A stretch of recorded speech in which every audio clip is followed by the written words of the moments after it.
Chapter 161. I looked at the dining room. It was very quiet. This was indeed abnormal. Normally, there would be the sound of parents talking, but there wasn't any. I turned to look at Suri. Suri helplessly shrugged at me. It was obvious that he couldn't do anything about this. I sighed and walked to the dining room. As soon as I entered the dining room, I understood why Suri said that he couldn't do anything about it. Even I couldn't do anything about the situation, let alone him. I couldn't help but feel a headache coming. My family's dining table was very big, but today, it was full. My father sat in the middle, and my mother sat on his left. Next to my mother was Xinyao, and next to Xinyao was a little girl. She was talking and laughing with Xinyao. Looking at her age and appearance, she should be Suri's little sister. There was an empty chair next to her, which was probably reserved for Suri. Everything seemed normal, but the two people sitting on my father's right made me speechless. Duanmu K and Han Hao actually appeared at our family's dining table. Duanmu K sat next to my father on his right. There was a chair between Duanmu K and Han Hao. Han Hao sat opposite Suri's little sister. However, the two of them had similar expressions. They looked at the table full of food with a serious expression. I guessed that the smell of gunpowder in the house was coming from them. Su Rue walked past me and went to his seat. Then, he whispered a few words in Xinyao's ear. I saw Xinyao covering her mouth and looking at me with a smile. I looked at the two of them with disdain and walked over. Dad, Mom, I'm sorry. I just woke up and came late. You must have been waiting for me. My mother raised her head and looked at me. Li you're awake. How did you sleep? Sit down and eat something. Suri brought his little sister and Xinyao to our house to play.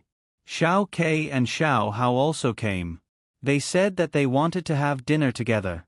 Look, this is the roast duck that Xiao Ke brought, and this is the bird's nest porridge that Xiao Hao brought. My mother gave me a look. I understood what she meant. She wanted me to be careful with my words and not hurt anyone. My mother looked at me and smiled. There's only one seat left. Why don't you sit there? I nodded and glanced at Duanmu K and Han Hao. The two of them were also looking at me. Although I was extremely unwilling in my heart, I still decided to sit between the two of them. Otherwise, who knows what might happen. I walked to my seat and sat down. The two of them looked at me at the same time. I thought for a moment. I guessed that this meal wouldn't be good. My father looked at everyone and said softly, "Come, let's eat." My mother smiled and said, "Hurry up and eat. Eat more. If it's not enough, there's more in the kitchen." I asked the chef to make more. "Baby, you have to eat more too. You're still growing." I looked at my mother. She was talking to Suri's little sister. Her tone was so affectionate that it made me a little jealous. I couldn't blame her. She had always liked children, and she had always wanted me to have one. Suri's little sister was very cute. Although she was small and thin, her eyes were big, just like a doll's. She was also very obedient.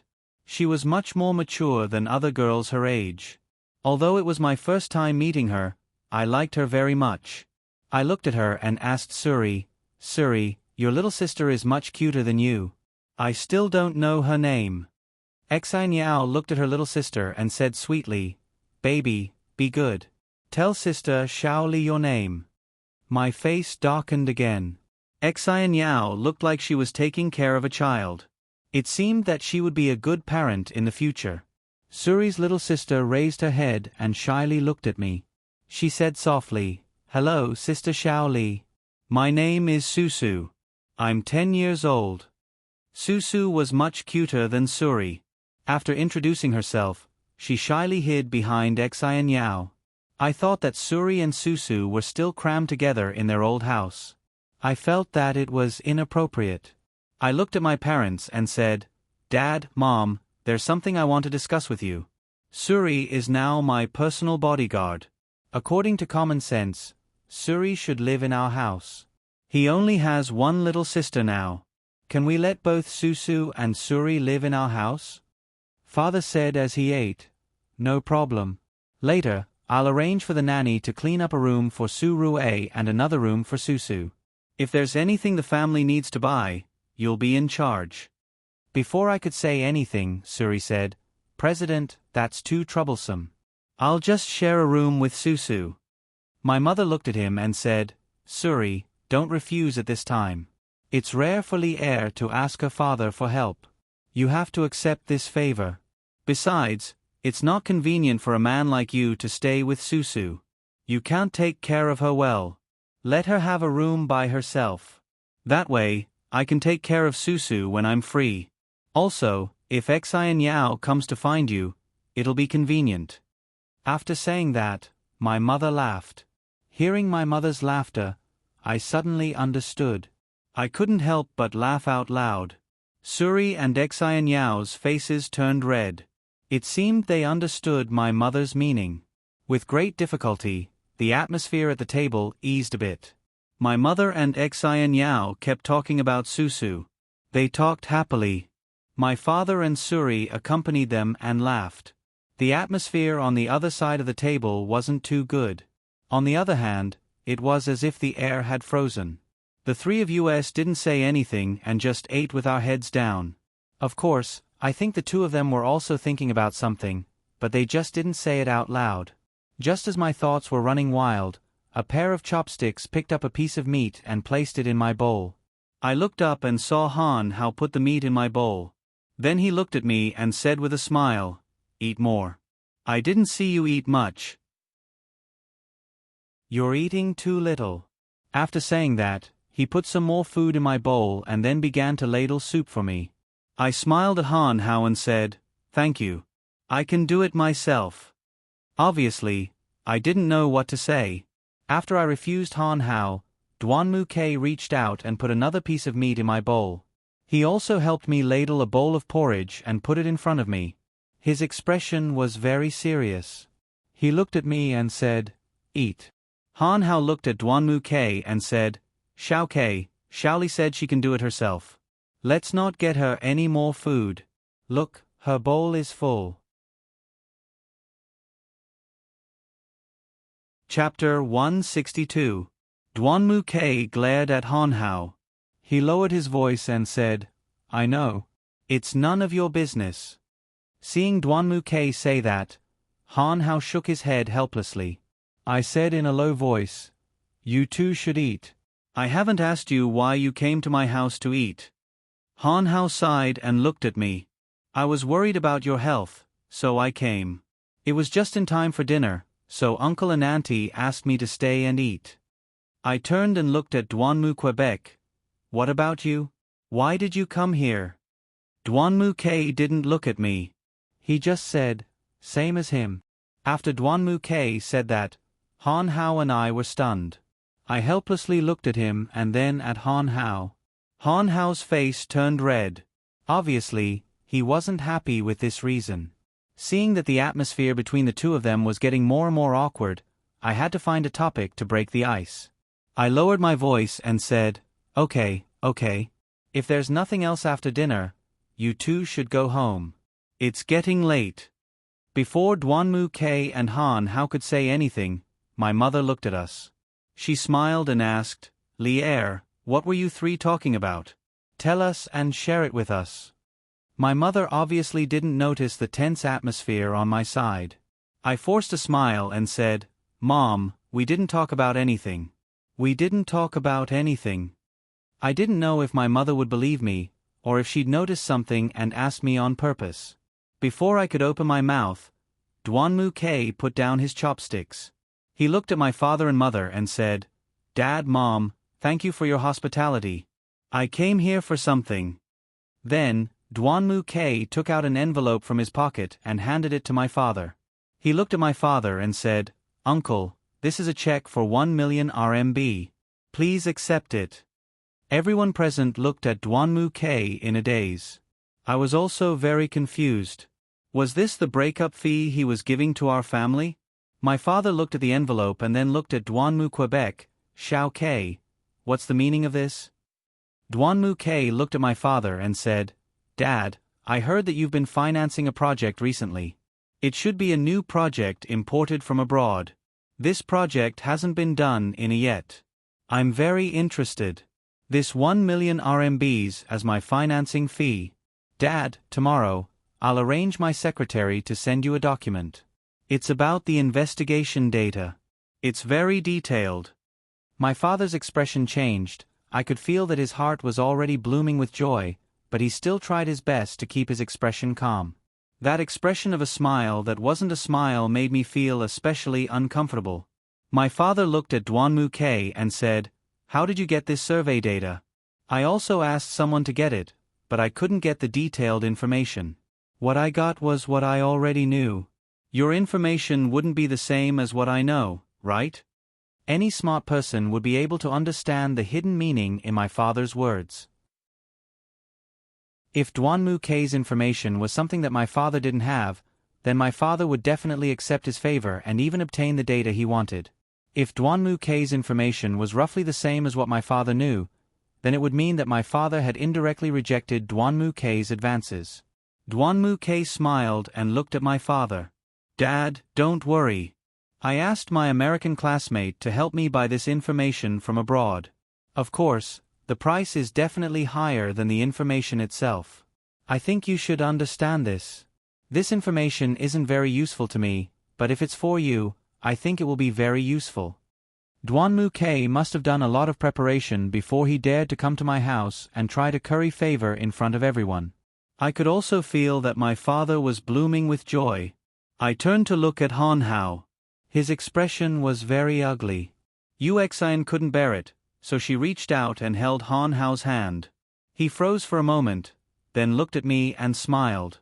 His smile was very bright. I smiled back at him. This kind of silent encouragement was better than anything else. However, when Han Hao and I looked at each other, Duanmu K's expression changed. He looked at Han Hao and asked, "Xiao Hao, I remember you told me that you also came here to give Mom and Dad something, right?" Obviously, Duanmu K was arguing. He probably did this to put Han Hao on the spot. My mother looked at Han Hao and said, "Aya, next time you young people come to my house, you don't have to buy anything for us. As long as you want to come and play, you can come at any time. There's no need to bring things every time. Seeing you happy makes us happy." Duanmu K looked at Han Hao and said, "Since Mom said so, you should take out the things you prepared." Han Hao still sat there with his head lowered. He clenched his fists tightly. I could feel that he wasn't very happy. At this time, Xinyao whispered to me, "Sister-in-law, what should we do now?" I helplessly shook my head and said to Xinyao, "Let's just act according to the situation. This meal is like a battle. It's too frightening." Han Hao raised his head and took out a pair of bracelets from his pocket. They were sparkling and translucent purple. They were very beautiful.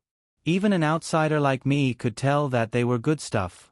Sure enough, my mother's eyes were deeply attracted to the bracelets. Han Hao held the bracelets in front of my parents. He looked at them and said, "Uncle, Auntie, I heard that Auntie likes to collect jade. This is a violet jade bracelet that one of my antique friends found for me. I've had it appraised in many places, and they all said it was a fake. It should be good stuff. That's why I brought it this year to Auntie." My mother hurriedly put down her bowl and chopsticks.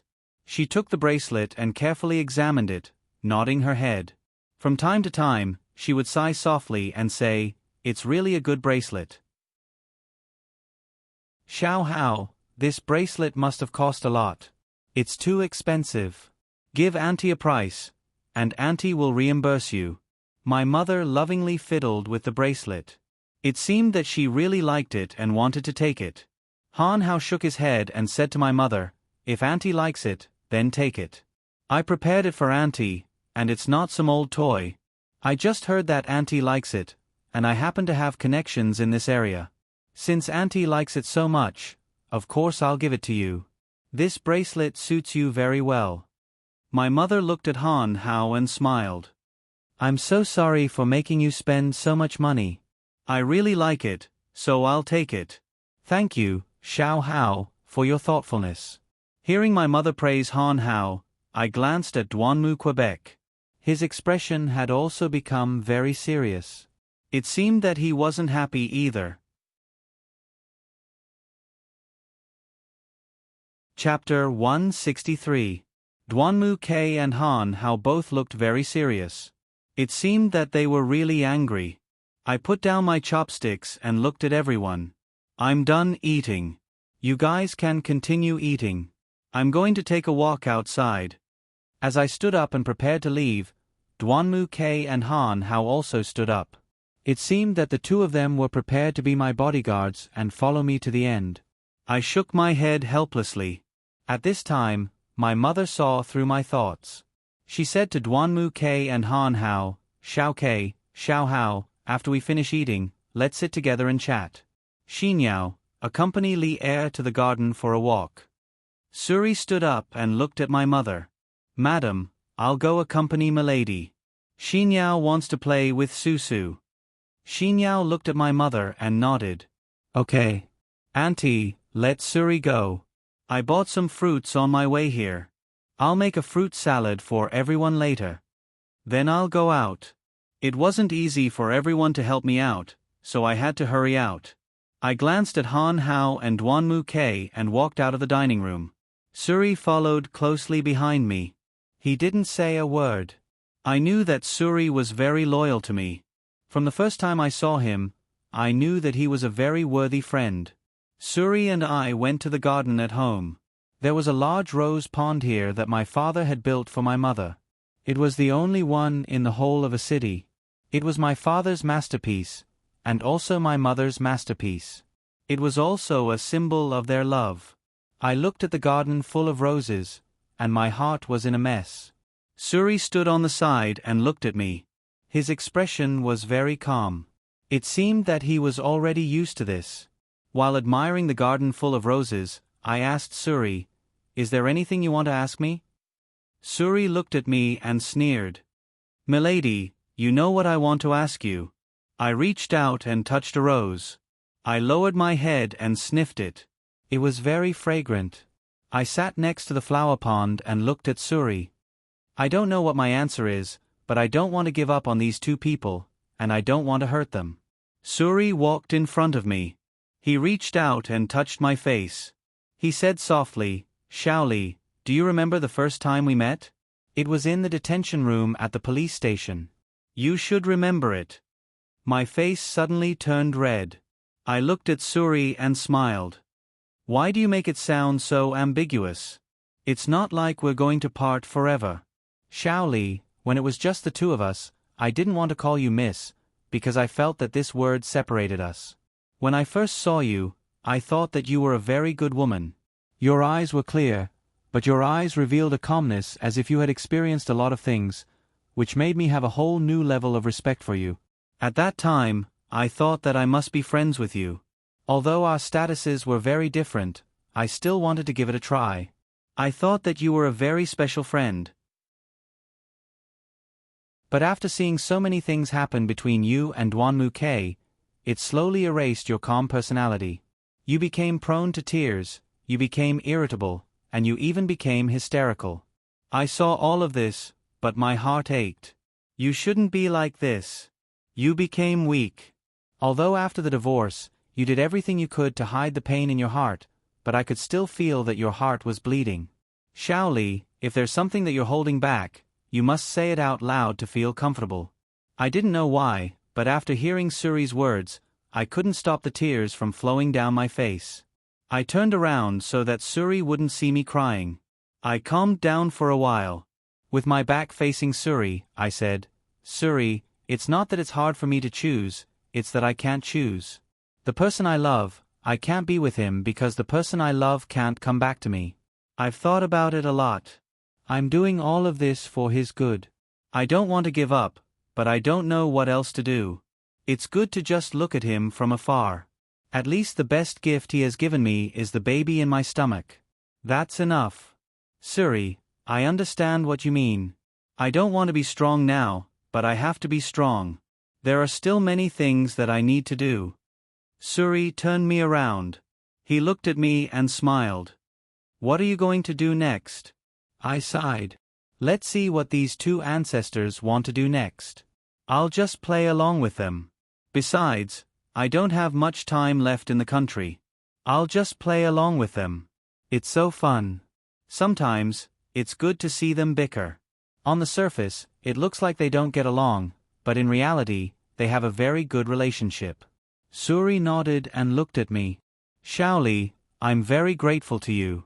Not only did you solve my work problem, but you also solved my family problem. You didn't dislike my identity, and you're still as good to me as before. You gave me opportunity after opportunity to work hard. Through you, I met Xinyao and successfully pursued her. Thank you so much. I looked at Suri and smiled. You don't have to say that. You're also very outstanding. You've done a lot of things for me. Now, my father appreciates your ability. I've told him that he'll give you a promotion. This way, your standard of living will improve and you'll have more savings. When the time comes, you'll at least have enough money to propose marriage to the Duanmu family. Although I know that the Duanmu K's parents don't particularly care about money, they all want their daughter to marry a reliable man, right? You have to have confidence in yourself. We, the Red Ming Hui, will definitely be loyal to you. Suri smiled and looked at me. He reached out and patted my head. Silly, you should take care of yourself first. I can handle my own matters. I'm going to find Xinyao. Do you want to go back? I shook my head and looked at Suri. You go back first. I'll stay here for a while. Suri sighed. He took off his jacket and put it on me. He patted my shoulder and smiled. Then, he turned and left. I stood by the rose pond, feeling the night breeze. I felt a lot more comfortable. After I told Suri my thoughts, I felt a lot more at ease. I looked at the roses and felt very comfortable. I touched my belly and thought about the baby growing day by day. I felt motivated. I had to live for myself. I didn't want to let those insignificant emotional entanglements affect my mood. Chapter 164. I sat on the edge of the rose pond and was in a daze when someone walked out of the house. The person walked over to me. When he got closer, I saw that it was Han Hao. Han Hao looked at me with a serious expression. It seemed that he wasn't comfortable being in the house with Duanmu Quebec. He walked over to me and said, "Why isn't Suri with you?" I looked at him and said, "Suri went back first. I wanted to stay for a while, so I stayed." Han Hao sat down next to me. He lowered his head and said softly, "Shaoli, I suddenly feel that I'm not good enough for you. I'm starting to feel that I can't give you the life you need. Tell me, what should I do?" I turned to look at Han Hao. "Why are you suddenly saying that?" Han Hao raised his head and looked at me. "Shaoli, you still love Shao Ke, don't you?" My eyes flickered. I didn't know how to tell him, how to explain it to him. Han Hao's eyes were filled with tears. It was the first time I had seen him so helpless. Han Hao hugged me and patted my back. "Shaoli, don't worry. I won't give up. I believe that I have the ability to make you my woman. I definitely will. I will definitely make you fall in love with me." "Han Hao, you're wrong. Shaoli is mine. No matter in the future or now, Cold Glaze only loves me." A voice came from behind a tree in the park. Then, a figure walked out. It was Duanmu Quebec. He stood in front of us and looked at us with a serious expression. Han Hao and I stood up. The three of us just stood there like that. Duanmu K and Han Hao's eyes looked especially serious. Black lines appeared on my face. I sighed. I reckoned that the battle for favor between the two of them would start again in a while. Duanmu K looked at me and said, "It's windy outside. Why are you still standing here? Hurry up and go inside." Before I could speak, Han Hao reached out and hugged me. He looked at Duanmu K as if he was showing off. He said softly, "Don't worry. She has me. She won't feel cold." Han Hao didn't let go. He hugged me tightly. I looked at Duanmu Quebec. His gaze was even sharper. Duanmu K smiled coldly. He looked at Han Hao and said, "With you here, she will feel even colder. You should let her go." Duan Mu Ke pointed at Han Hao. It looked like he was warning Han Hao. Han Hao looked at Duan Mu Ke and smiled coldly. Then, he suddenly reached out and pulled my face. In front of Duan Mu Ke, he kissed me hard on the cheek. I was stunned. Not only was I stunned, but so was Duan Mu Quebec. After Han Hao kissed me, he turned to look at Duan Mu Quebec. My face was covered with black lines. I didn't know what to do. Duan Mu Ke looked at me and then at Han Hao. He walked in front of us. Their eyes met, and the atmosphere became very tense. Duan Mu Ke reached out and grabbed my arm. He pulled hard and pulled me into his arms. He hugged me tightly and looked at Han Hao as if he was threatening him. I was a little flustered. I was very angry. I struggled with all my might to shake off Duan Mu Ke's hand. I stood at the side and looked at the two of them. You two can fight, but don't drag me into it. I don't want to be involved in your fight. Xiao Li is right. This is a matter between the two of us. Don't drag anyone else into it. Han Hao looked at Duan Mu Quebec. It looked like he was determined to fight Duan Mu Ke to the end. Duan Mu Ke looked at me and then at Han Hao. Didn't you say you wanted a fair competition? You were the one who put Xiao Li in the middle first. Everything I did was for Xiao Li's sake. I never wanted to make her sad. I also hope that I can use my actions to show that I really like her and that I really want to be with her. Han Hao looked at Duan Mu Quebec. Are you touching your conscience when you say that? Haven't you hurt her enough times? Yes, you might want to be with her now, but what about the past? Have you forgotten what you did to her in the past? That time, you made her fall down the stairs. Do you know that you almost... Han Hao. As soon as I heard Han Hao's words, I interrupted him. Don't talk about it. It's all in the past. I looked at Han Hao, hoping that he would be rational and understand why I interrupted him. Han Hao looked at me and then at Duan Mu Quebec. Xiao Ke. I know that my personal conditions can't compare to yours. I don't have a good family background like yours, I don't have a noble status like yours, I don't have money like yours, and I definitely don't have power like yours. But I think that when it comes to feelings, everyone is equal. You like Xiao Li, and I like Xiao Li. You can use your own methods to please the people around Xiao Li, and I can do the same. Isn't this all equal? Duan Mu Ke sneered. He looked at Han Hao and said, I didn't say that I was against fair competition. You don't have to rely on your good relationship with Xiao Li to get close to her heart to do whatever you want to her. I'm very angry that you tried to touch her in front of me, but I don't think you can beat me if we really fight. Listening to Duan Mu Ke's words, it seemed that he was going to fight Han Hao here today. I felt that something was wrong, so I quickly stopped him. Stop. The two of you are enough. Do you still think you're a child? How old are you? You're already adults, yet you still want to fight. Don't you feel ashamed? Duan Mu Ke glanced at me, then looked at Han Hao and said, That's right, we can't fight here. Let's go back to that little park. I won't give in to you on this matter. Duan Mu Ke's stubbornness gave me a headache. I glared at Duan Mu Ke and said, Enough. Haven't you caused enough trouble? Xiao Ke, did you forget what you said to me last night? Weren't you very grateful to Han Hao for staying by your side all these years and doing so many dangerous things for you? Why are you turning against your brother because of a woman? I turned my head and looked at Han Hao. You too. Don't you know what kind of body I'm in right now? You still want to piss me off with Xiao Quebec. You two are in cahoots, aren't you? You did it on purpose. Seeing me lose my temper, Han Hao and Duan Mu Ke both froze. They looked at each other, and then as if they understood something, they walked to my side. Like two children who had made a mistake, they lowered their heads and didn't dare to look at me. Han Hao was the first to speak. Xiao Li, I was wrong. I was too stubborn and didn't consider your feelings.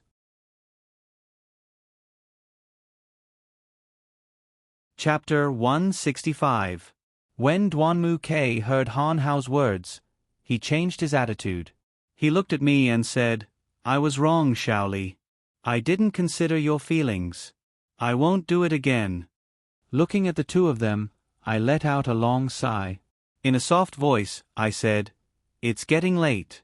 You two should go home. If you don't have anything to do, don't come to my house for the next 2 days. Also, Xiao Kei, the gift you gave my father is too valuable. I can't accept it. When I have time, I will convince my father to give it back to you. Xiao Hao, thank you for giving my mother such a beautiful violet bracelet. I heard that it's a treasure that your family keeps in the bank. It should be priceless." Duanmu Kei and Han Hao wanted to interject, but I gestured for them to stop. The two of them stood in front of me, looking at me with a puzzled expression. Seeing that the two of them had quieted down, I continued, "I understand what you two mean, and I also understand that you two are doing this to please my family. I also understand that you two really like me. But right now, I really don't have any plans to find a partner. I still have more things to do, so for the next period of time, I won't put my personal feelings as the most important thing." Duanmu Kei looked at me and said, "I understand what you mean, but you can't not get married for the rest of your life. You can't reject other people's pursuit of you for the rest of your life. That's not realistic at all. I know that Xiao Hao and I acted a little too hastily, but you can't stop our feelings for you. You can't stop us from pursuing you." Han Hao looked at me and nodded. "Shaoli, I understand what you mean. I also understand how you feel. I was too hasty in this matter. I'm afraid. Han Hao stopped talking. I knew what he wanted to say. He was afraid that he would lose me. He was afraid that Duanmu Kei would steal me away. I looked at the two of them and smiled. "All right, let's go back. It's getting late. I should go back and rest. If there's anything else, we can talk about it later. I'm leaving. Goodbye." Then, I turned and left the garden. I walked towards the living room. The roses in the garden were blown by the wind, as if questioning me. Questioning why I didn't make a choice, why I didn't follow my heart and pursue my own happiness. I didn't know if the two of them had left or not, and I didn't want to know. I walked into the living room. My parents had already returned to their rooms. Only Suri and Xinyao were playing with Susu. When they saw me return, they greeted me. Xinyao walked to my side. She pulled my arm and said, "Sister-in-law, I just saw my brother and Han Hao go out. Did they go to find you? What did you say? They didn't quarrel?" I shook my head and looked at Xinyao and said, "That's not it, it's just that the two of them are too passionate, I can't stand it." "Oh right, it's already so late, why haven't you come home yet?" "It's too late. It's not safe." I turned and looked at Suri. "Suri, take Xinyao home later. Otherwise, I won't feel at ease." Xinyao pursed her lips and looked at me. "I'm not going home. I just called my mother and told her that I'm going to stay at sister-in-law's house tonight. She agreed, so I'm going to stay here tonight." Looking at Xinyao's cute appearance, I shook my head helplessly. All right. I don't know what to do with you. The nanny has already prepared Susu and Suri's rooms. I don't think your room has been prepared yet. How about you share a room with me tonight? We don't dislike each other, and the bed is big enough. I'll go prepare a blanket for you later." Okay. It's decided then. Wow, this is the first time I felt so excited about not staying at home. I'm so happy. Xinyao happily swung my arm and smiled. Suri stood to the side and looked at us, his expression serious. He walked over to us and reached out to pick up Xinyao. Looking at Xinyao, he said, "Milady is pregnant now. If you don't know your limits, I won't feel at ease with you living with Milady. You should be good and stay with me. If you really affect Milady's baby and your brother finds out, he'll tear you apart." Hearing Suri's words, Xinyao immediately became obedient. She leaned into Suri's arms and nodded thoughtfully. "That makes sense. I shouldn't disturb sister-in-law's rest. What she needs the most right now is to rest." Xinyao looked at Suri and said, "Okay. Since you're so obedient, I'll reluctantly squeeze in with you tonight." Suri put Xinyao down and lovingly stroked Xinyao's hair. Seeing the two of them so loving, I suddenly felt envious. I sat on the sofa and looked at the two of them. Milady Duanmu, isn't this decision a bit too natural? Don't tell me the two of you have already. Huh? I guessed right, didn't I? Xinyao's face immediately turned red. She hid in Suri's arms and secretly glanced at me with one eye. Suri's face also revealed an awkward expression.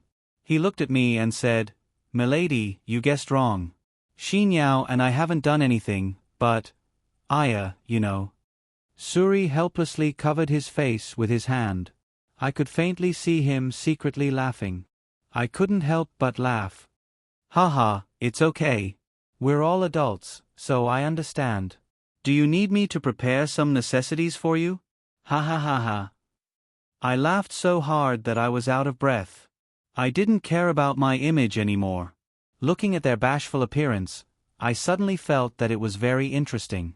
Hearing my words, Xinyao's face turned even redder. She tightly clenched her fists and secretly glanced at me. "Sister-in-law, you're so naughty. I haven't thought about what would happen.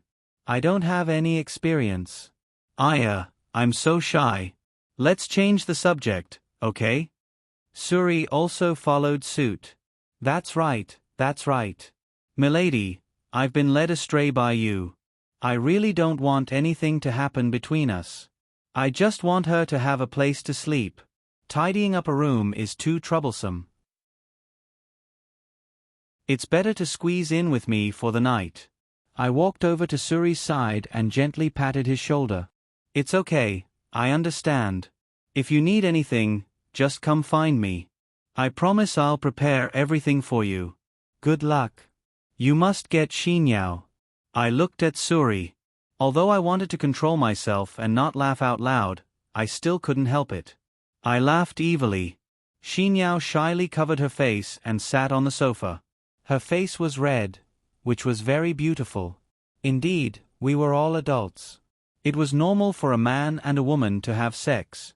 I was the happiest when Suri and Xinyao were together.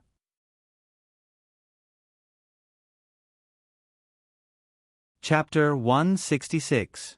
The next morning, when I woke up, I hadn't gotten used to the fact that I was back in my own house. The helpless feeling in my heart was hard to bear. I washed up and went downstairs. Strangely, the entire living room was empty. There wasn't a single person in sight. At this time, the nanny walked past me. I grabbed her hand and looked at her. "Auntie, am I the only one left in the house? I didn't get up very late. How come everyone's gone?" The nanny looked at me and said, "Young miss, master and madam left for the company early in the morning. They said they had an urgent meeting." Did they say something about the meeting? I suddenly felt a bit nervous. Did something happen at the company? The nanny shook her head. No, they didn't. It seems like they need to work on a project in the United States. They were discussing who to send to take charge of the project. I nodded thoughtfully. Then, I remembered Suri and Xinyao. Right, did you see Suri and Xinyao? I asked. The nanny thought for a moment and looked at me. I didn't see Suri and young Miss Duanmu. However, Susu left with Master and Madam's car early in the morning. I saw her carrying a small backpack. Master and Madam must have sent her to school on the way. I nodded and thought to myself, did the two of them have sex all night? I looked at the nanny and said, "Okay, I got it. You should prepare breakfast and put it on the table. Then you can go and do other things. I'm going to wake them up for breakfast." Then, I walked towards Suri's room. On the way there, I felt very conflicted. I wondered if I should wake the two of them up. If I didn't, I would ask Suri to accompany me to the company. However, if I woke them up, I was afraid that they would feel awkward if they saw me. Before I knew it, I had already reached Suri's room. After hesitating for a long time, I decided to knock on the door. After all, everyone was an adult, so there shouldn't be any problems. Just as I raised my hand to knock, the door to Suri's room opened. I saw Xinyao standing at the door, rubbing her eyes with a sleepy expression. Suri stood behind her, hugging her and rubbing his eyes with a sleepy expression. They looked at me. They weren't very awake at first, but they suddenly became alert. Xinyao's face turned red. She looked at me and said, "Ah, sister-in-law, why are you here? Did you come to wake us up?" I rolled my eyes at her and looked at them. "Hurry up and wash up so we can eat breakfast. Suri, take Xinyao back to Duanmu's house first, then take me to the company. I have something to do." Hearing me say that, Suri immediately became alert. He looked at me and nodded. After the two of them finished washing up, they were completely awake. The three of us ate breakfast in the dining room. Suri asked me while eating, "Young miss, why are you in such a hurry to go to the company? Did something happen?" I shook my head and looked at him. "Not really. The company might want to start a new project in the US branch, and they need someone to supervise it. I just happened to want to go to the US to wait for delivery, so I wanted to ask my parents to give me this job." "No." As soon as I said that, Suri and Xinyao both rejected me at the same time. My face darkened as I looked at them. "What's the matter? Why did you reject me so quickly?" Xinyao put down her chopsticks and looked at me. "Sister-in-law, you're pregnant. Why do you still want to work? What if you hurt the baby?" "No, I definitely won't agree." I sighed and was about to refute her when Suri said, "Young miss, I have to stand on Xinyao's side. I think what she said is very reasonable. If you weren't pregnant, you could do whatever you wanted, and we could go crazy with you. But it's different now. In fact, you care about this child a lot. We all know this, so don't worry, we definitely won't agree to let you go." "What are you two doing?" "I'm only going to the US to take care of this job. I'm not going to do it myself. Besides, Uncle Jiang and Jiang Qing are there. They'll take care of me and share my burden. Don't worry, I'll take good care of me and the baby." Suri and Xinyao looked at each other, and then at me. Then, Suri said, "Okay, I can take you to the company. As for whether it works or not, that's not up to me. Also, I can take you, but you have to promise me that I'll be by your side when you go to the US. Otherwise, I won't take you." Xinyao nodded vigorously. I looked at the two of them and sighed. "Okay, I promise you." I'm speechless. It seems the two of you really had enough fun last night. Early in the morning, the two of you tormented me together. Little Xinyao, I'm not going to be friends with you anymore." Hearing me say that, Xinyao and Suri's faces became very red. It seems I was being too harsh. Forget it, forget it. I don't want to argue with them. After all, I still love them very much. After breakfast, Suri took me and Xinyao to leave the house. The two of us first sent Xinyao back to Duanmu's house. Then, Suri took me to the Red Minghui's hole. Every time I came here, I would feel very depressed. After all, the Red Minghui was very famous in a city. Even the air was filled with seriousness. I stood at the entrance and calmed myself down. Then, I stepped through the Red Minghui's main entrance. It had been a long time since I came here. The main entrance of the Red Minghui was a retro Chinese-style structure. The bright red color was very eye-catching in this concrete city. In the past, there were rumors that the door paint of the Red Minghui's main entrance was mixed with human blood. After entering the Red Minghui's main entrance, there were 4 corridors leading in different directions. At the end of each corridor, there were 2 corridors leading in different directions. I walked towards the first corridor, because at the end of the corridor was the Red Minghui's office building. My father and mother were currently having a meeting inside. As soon as I entered the building, I saw my father's secretary, Secretary Li, standing in the lobby. When she saw me, she immediately walked towards me. She smiled and said, "Young lady, you've come. Please go upstairs first. The chairman and his wife are having a meeting inside." I turned to look at Su Rue and whispered, "You did a good job.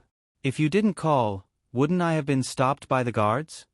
Suri looked at me and straightened his collar. He looked at me with a proud face. I couldn't help but roll my eyes at him. I turned to Secretary Lee and said, "Yes, I know they're having a meeting. Otherwise, I wouldn't have been able to come here. They should be talking about the American project. Take me there. I have something to say at the meeting."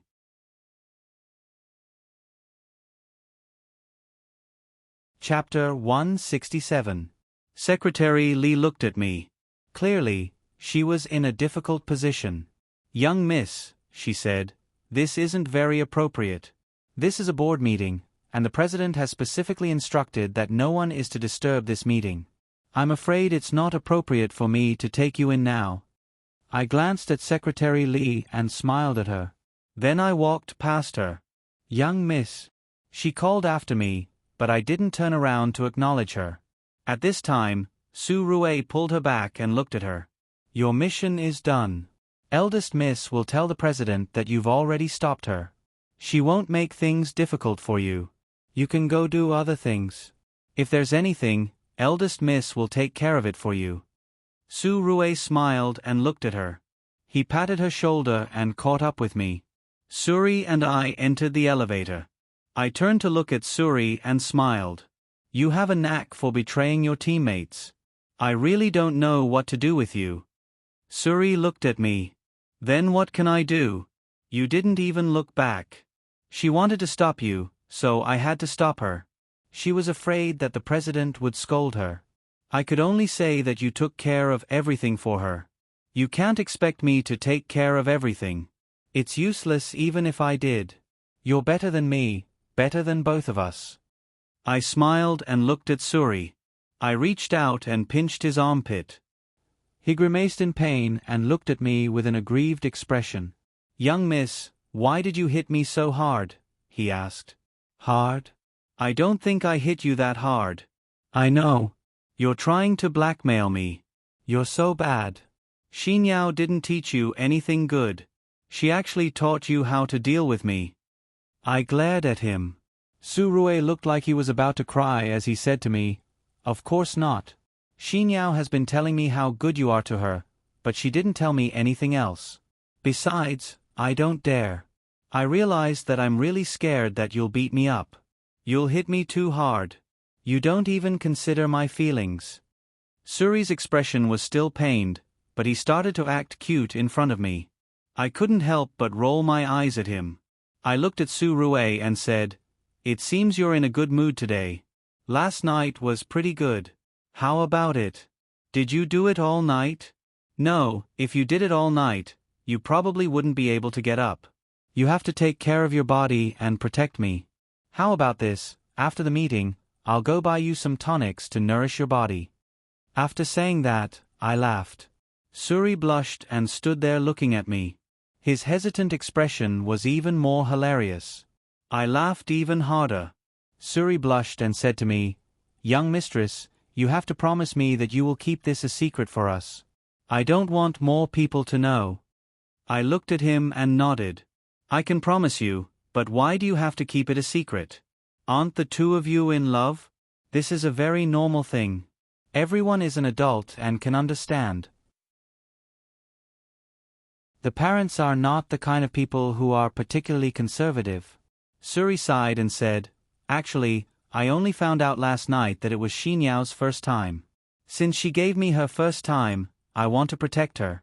I'm afraid that if this matter spreads to the media, it won't be good for her or the Kurosawa. So, you have to keep it a secret for me." I was surprised to hear Suri say that. I knew that there were many men chasing after Xinyao. It seemed that she was a good girl who kept her chastity. I looked at Suri and said, "Then you have to be responsible for Xinyao. You can't bully her. She's given herself to you. You have to treat her well for the rest of her life. If I find out that you bully her, I won't let you off." "How could I? I'm very loyal. She's also very good to me. She said that she loves me as a person and nothing else. Actually, she and I are like heaven and earth. I'm very lucky to have such a beautiful swan like her." "Okay, what are you going to do about her parents? Shouldn't you take some time to visit her parents?" I looked at Suri. I told him this because I hoped that I could finish this matter for him while I was still in China. I estimated that it would be a few years before I returned to China. Suri thought for a moment and said, I've thought about it, but I don't know how to do it. Do I have to prepare a greeting gift? I'm lacking in this aspect. I looked at Suri and said, how about this? While I'm still in China, you pick a date. As for the greeting gift, I'll ask my mother to prepare it. You don't have to worry about it. You just have to think about what to say when you meet Xinyao's parents. Parents want their daughter to marry a good man who loves and cares about her. You just have to promise them that you'll treat Xinyao well wholeheartedly and won't let her suffer. You just have to show your determination. I think Xinyao's father really likes you. Don't worry, don't put too much pressure on yourself. Okay, I understand. I've unknowingly caused you more trouble. Suri looked at me and scratched his head. I looked at him and smiled. You just have to follow me for the rest of your life. Don't even think about changing jobs or becoming someone else's bodyguard. Not even Xinyao can do it. You can only follow me. Suri looked at me in surprise. Then he nodded and said, of course. Suri and I chatted in the elevator for a while before we arrived. When we walked out of the elevator, we saw a young woman standing at the entrance. Judging from her clothes, she had a red Minghui badge on her chest. She should be an employee of the red Minghui. When she saw Suri and I walk out, she immediately came to greet us. She looked at me and said softly, excuse me, are you Miss? Secretary Li asked me to come and greet you. At first glance, I could tell she was a new employee. It was probably her first time seeing me. She was trembling all over. I patted her on the shoulder and said, don't worry. I patted her shoulder and said, it's okay, you go do your work. I'll go by myself. Also, you don't have to be so scared when you see me. Go do your work. I smiled at her and walked towards the meeting room. Su Rue followed closely behind me. When we arrived at the conference room door, the blinds were closed. Obviously, this was a very private meeting. I turned to look at Suri and said softly, Suri, wait for me in the lounge outside. I'll go in alone. Suri nodded and looked at me. Okay. Don't get too worked up. If there's anything you want to talk about, we can talk about it. Then, Suri left. Looking at Suri's departing figure, I calmed my mind and turned to knock on the conference room door. Then, I pushed the door open and walked in.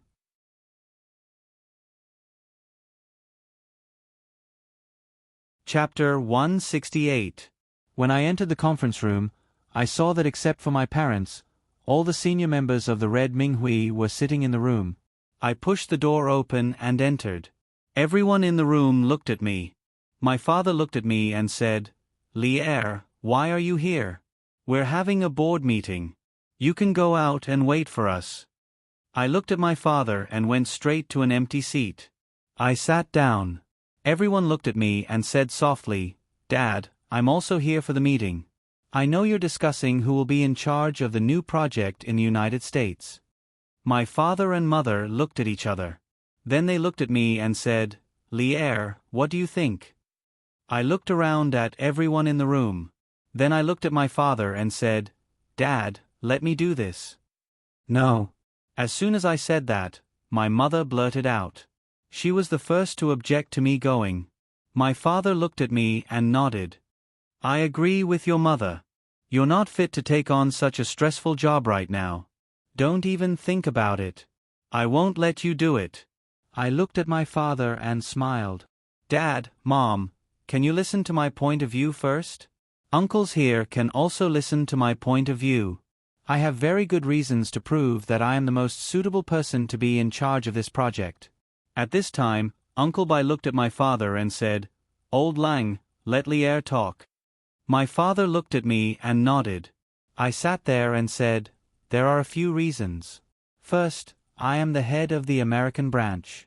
I should be responsible for everything in the United States. Although I have returned to China, I have plans to go abroad in the near future. Second, I have a wide circle of contacts in the United States. It is relatively convenient for me to deal with things. Third, I know the relevant legal system in the United States, so that our project can be carried out smoothly in the United States. Fourth, I have a group of very outstanding employees, such as Uncle Jiang, Jiang Qing, and so on. They are all old employees who have been loyal to the Red Ming Hui for a long time. Finally, because of my personal feelings, I want to go abroad for some time. Just these few reasons alone prove that I am the most suitable candidate. After listening to me, there were already people discussing it in private. My mother and father also started talking. After a while, my father looked at me and said, "Lier, it's not that your mother and I don't want you to go, but with your current physical condition, if you go there, you won't be able to withstand that much work pressure." I looked at my father and said, "Dad, please promise me." The father and mother looked at each other. Then the father looked at everyone and said, "Well, let's call it a day. When I've made a decision, I'll call for another meeting." Everyone stood up and walked towards the door. At this time, my father looked at Uncle Bai and said, "Old Bai, you stay here." Uncle Bai sat down again. When most of the others had left, my father looked at me and said, "Lier, why do you have to go? Don't you know you're pregnant? Let's not talk about the fact that there will be no one to take care of you in the United States. What if the work pressure affects the baby's development? What if your body gets injured?" My mother nodded and said, "Lier, it's not that we don't want you to go, but we want you to take care of your body. Don't think about the matters of the Red Ming Hui. Leave them to us. The most important thing for you to do now is to take care of your body and give birth to the baby healthily." I looked at my parents and said, "Dad, Mom, I don't want to hide it from you. I want to give birth to the baby in the United States. If I stay in China for a long time, I won't be able to hide the fact that I'm pregnant. I don't plan on returning the baby to the Duanmu family. So, Dad, take this opportunity to let me go to the United States. If you're really worried that I'll be too tired, can you arrange for someone to accompany me and a woman to take care of me? What about Suri? If you're going, won't Suri go with you?" My mother asked me. I sighed and said, "Mom, Suri is going to the Duanmu family to confess his feelings to Xinyao's parents.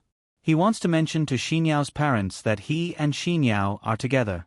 I think this is a good thing. If the two of them really get together and Xinyao's parents agree, they may prepare for marriage. If he goes to the United States with me, it will take at least 2 or 3 years for him to come back. That will delay the two of them. So, Dad, please send someone to accompany me." At this time, my father looked at Uncle Bai and asked, "Old Bai, what do you think about this matter?" Uncle Bai thought for a moment and said, "Old Lang, I still agree with Lier's idea. Lier is right. As long as someone is by her side to take care of her, there shouldn't be any problems. As for the project, old Jiang and his son are there, so there shouldn't be any problems. We just need to keep an eye on them, and there shouldn't be any problems." My father thought for a moment and then dialed a number. He said softly, "Call the Red Baron in." My father hung up the phone. My mother nodded and said, "Yes, it's good to let the Red Baron go." While I was thinking about who the Red Baron was, the door of the meeting room was pushed open. A girl walked in. She looked delicate and pretty, but her expression was very serious. She was thin and small, and she was wearing a red dress. She walked into the meeting room and looked at my father. "Chairman, you called for me?" My father raised his head and looked at her. "Red Baron, this is young Mississippi." The Red Baron looked at me and nodded. My father continued, "In a few days, our company will start a new project in America. Young Miss, as the person in charge, will go to America. Because young Miss is pregnant, there may be many inconveniences for her. The company hopes to arrange for you to accompany young Miss and accompany her to America." The Red Baron didn't even think about it. She looked at me and said, "Okay, I understand." My father sighed and looked at me. "Lier, you and the Red Baron can go out first. Old Bai and I have some other things to discuss." I nodded and walked out of the meeting room. The Red Baron followed behind me. Her face was expressionless as usual. It seemed that she was also an iceberg girl. I suddenly remembered that Suri was still waiting for me in the lounge. I walked over. Suri was sitting there flipping through a magazine. When he saw me, he quickly stood up and looked at me. "Young miss, you're back. How was it? Did the discussion go well?" I nodded and looked at him. "Oh, right. This is the Red Baron. My father arranged for me to go to America with him. This is Suri, my personal bodyguard." Suri nodded and looked at the Red Baron. "So you are the Red Baron."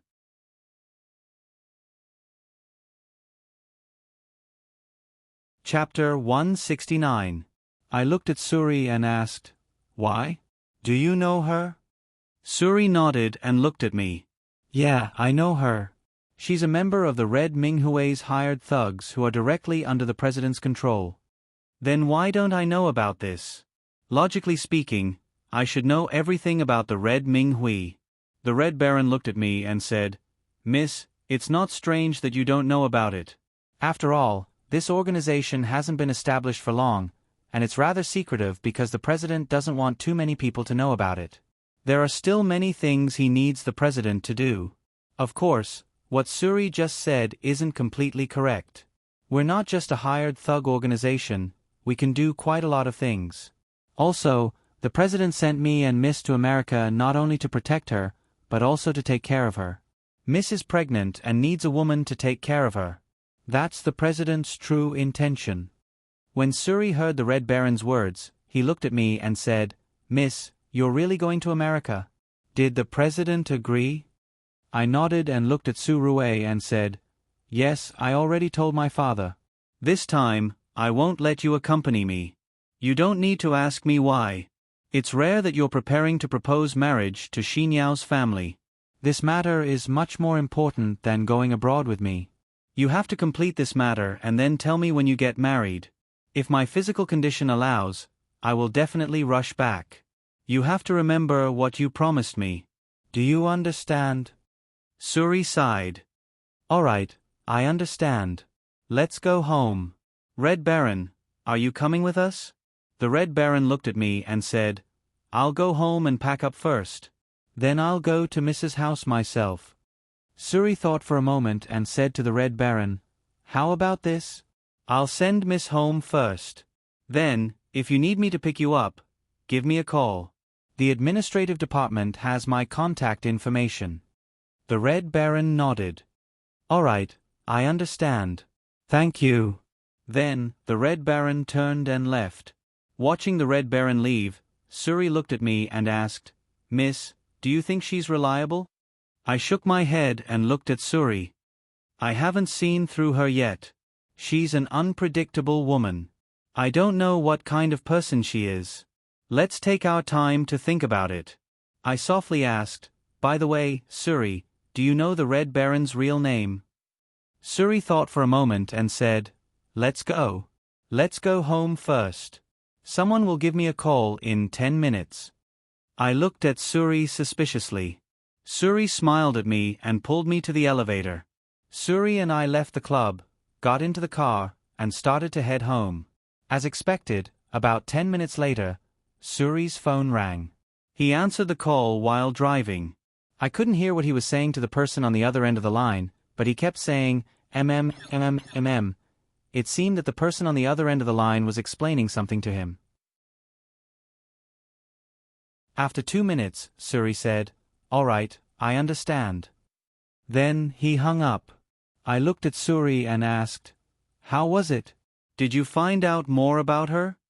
Suri nodded and said, "I did. Her real name is Lin Yu. Red Baron is her code name in the thug organization. The code names are arranged according to a rainbow. She's number 1, so she should be the best in the organization. She was an orphan when she was young. 20 years ago, your father sponsored an orphanage. He selected a group of outstanding children from the orphanage and trained them systematically. That's how the thug organization is now. This is considered the Red Minghue's top secret." I thought for a moment and looked at Suri. "How did you find out? How did you find out about such a secret? Did you steal our organization's confidential files? Heavens, if my father finds out, he'll skin you alive." Surue turned his head and looked at me with a dark expression. He said to me extremely calmly, "Idiot. Am I that stupid? Her situation was told to me by Ching Ju, who was in the same thug organization as her. As for how the thug organization was established, I only heard about it by chance. I can only tell you this. Who else can I tell? I can't even tell Shinyao. After all, she's a Kurosawa citizen. I'm not stupid. Do you think I'm you? Listening to Suri's words, I nodded thoughtfully. It seemed to make sense, but I also felt that something was wrong. I thought for a while and finally understood. This guy was calling me stupid. I glared at Suri and said loudly, "You're the stupid one. You're the stupidest." Listening to me, Suri laughed and said, "You're so stupid. It took you so long to realize. They say that pregnant women become stupid for 3 years. I didn't believe it. I didn't expect to see it today. It's too accurate. You become stupid too quickly." I glared at him again and said, "I won't joke with you. Seriously, have you thought about when you're going to meet Xinyao's parents?" "Yeah, I talked to Xinyao on the phone. I said I'll go the day after tomorrow. I suddenly feel very nervous. I don't know what to do. I'm afraid that her parents won't agree." Suri was still worried. I looked at Suri and said, "Okay, you don't have to worry. Didn't we already set the date? I'll go with you on that day. I'll ask my mother about the gift in the afternoon.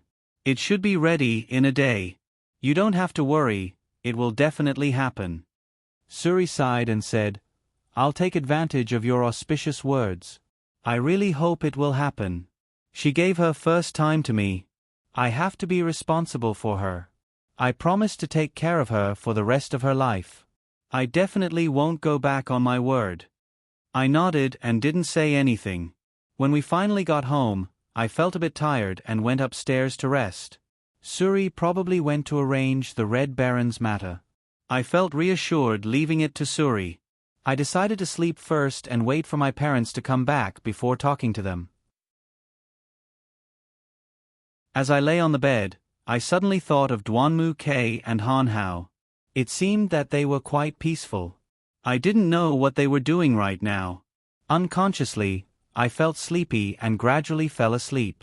This sleep was very deep.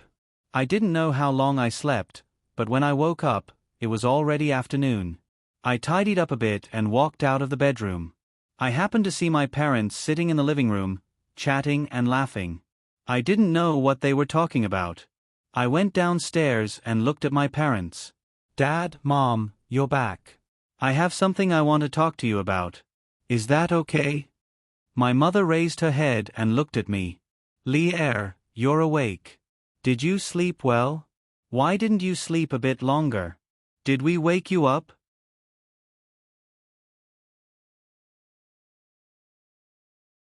Chapter 170. I nodded and sat down on the sofa. Looking at my mother, I said, "Ma, there's something I need your help with. Suri is preparing to propose marriage to Xinyao's family. I don't know what to prepare for a marriage proposal, but you should know better than me. Can you help him prepare it?" My mother smiled.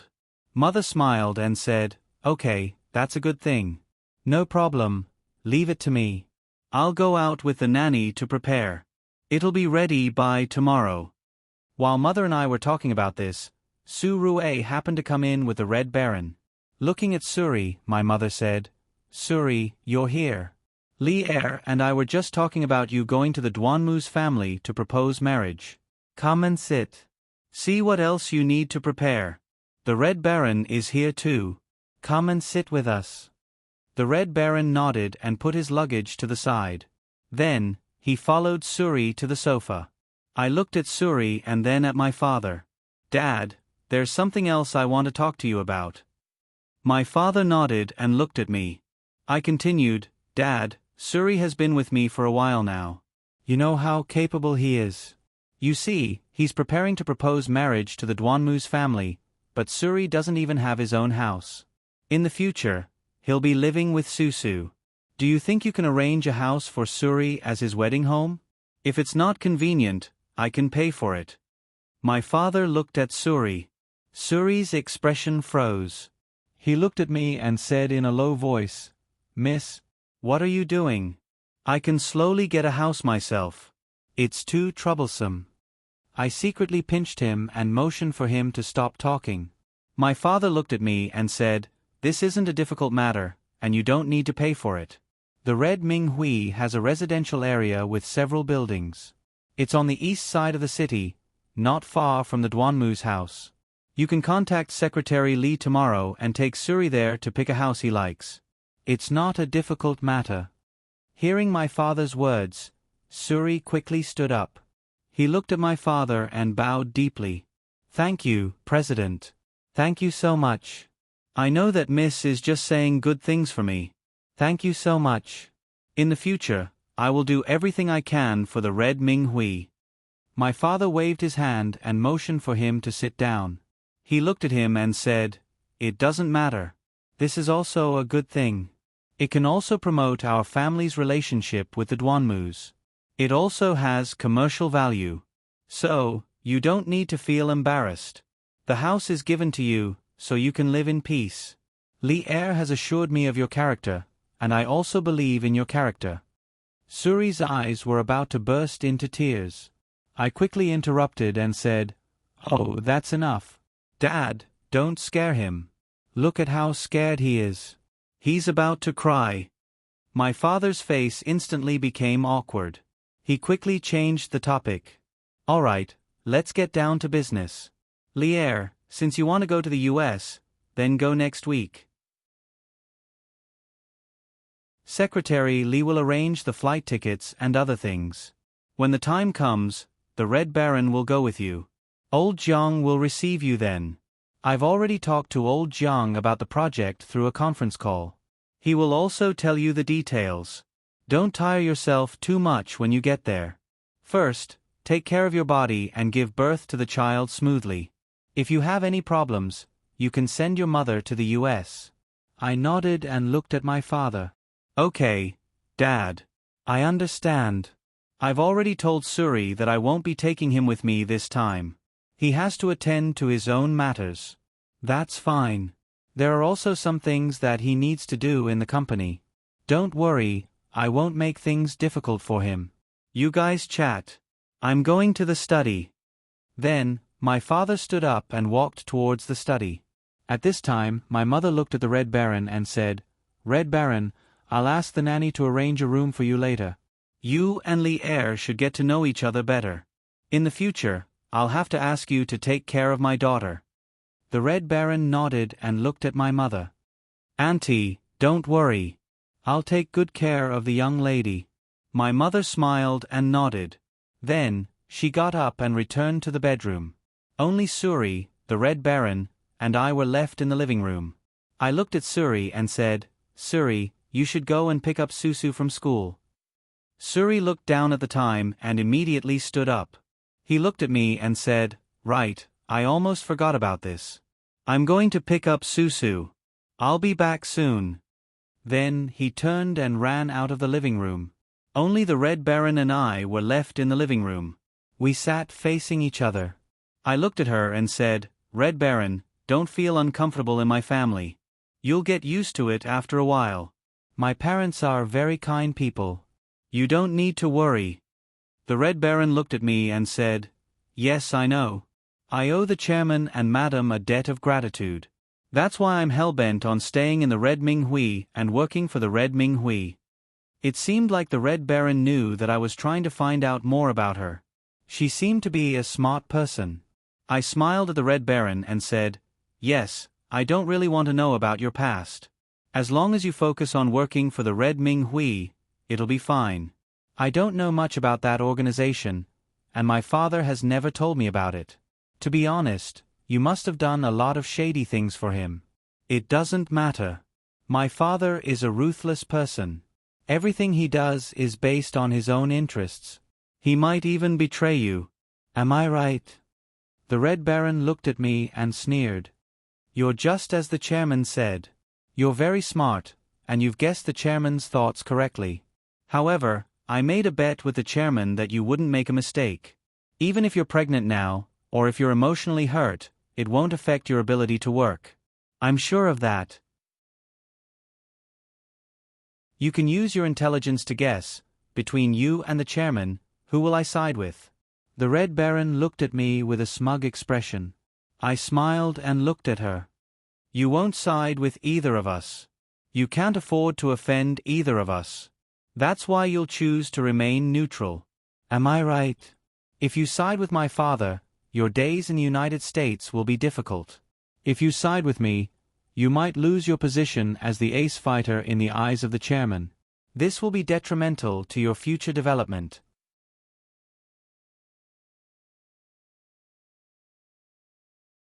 Chapter 171. The Red Baron stared at me blankly for a moment. Then, she said, "You're really smart. You're right. For everyone's sake, it's best if we don't cause unnecessary trouble." "Then why don't you take a guess and see if I'll do as you say?" I had already seen through the Red Baron's thoughts. She was a person who only stood in front of her own interests. She had told me all this today to test my bottom line and also to give me a piece of advice. If I encountered any problems in America, she would definitely report to my father immediately. Of course, if I told my father that she didn't take good care of me, her image in my father's heart might be tarnished. The Red Baron thought for a moment. Then, she stood up and bowed deeply to me. She looked at me and said, "Young mistress, I look forward to working with you." The Red Baron looked at me and finally smiled. It was rare that she could smile too. After that, when I talked to the Red Baron again, I felt that our relationship had improved significantly. She was also a talkative person. She told me a lot about her time in Red Minghui. It turned out that she was different from what I had imagined. Everyone in my father's hired thugs were trained from childhood, including now. Before the Red Baron was assigned to me, she was an instructor in the hired thugs organization. She told me that the children she taught were all 7 or 8 years old. The youngest was only 5 years old. These children had to undergo up to 16 hours of training every day. The Red Baron told me that when she was young, she was sent to an orphanage by her relatives because her parents were no longer around. The happiest time for the orphans was when the bell in the orphanage rang. It meant that someone was coming to adopt a child. Everyone would stand in a row in the reception hall and wait for the adopter to come and choose a child.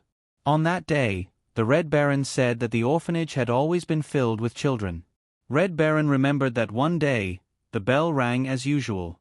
All the children in the orphanage rushed to the reception hall and stood there honestly, waiting for the adopters to come and choose. This time, the person who came was different from the usual people. It was my father. The dean introduced my father grandly, saying that my father was an investor of the orphanage and had specially come to adopt the children. My father looked at all the children and finally stood in front of them.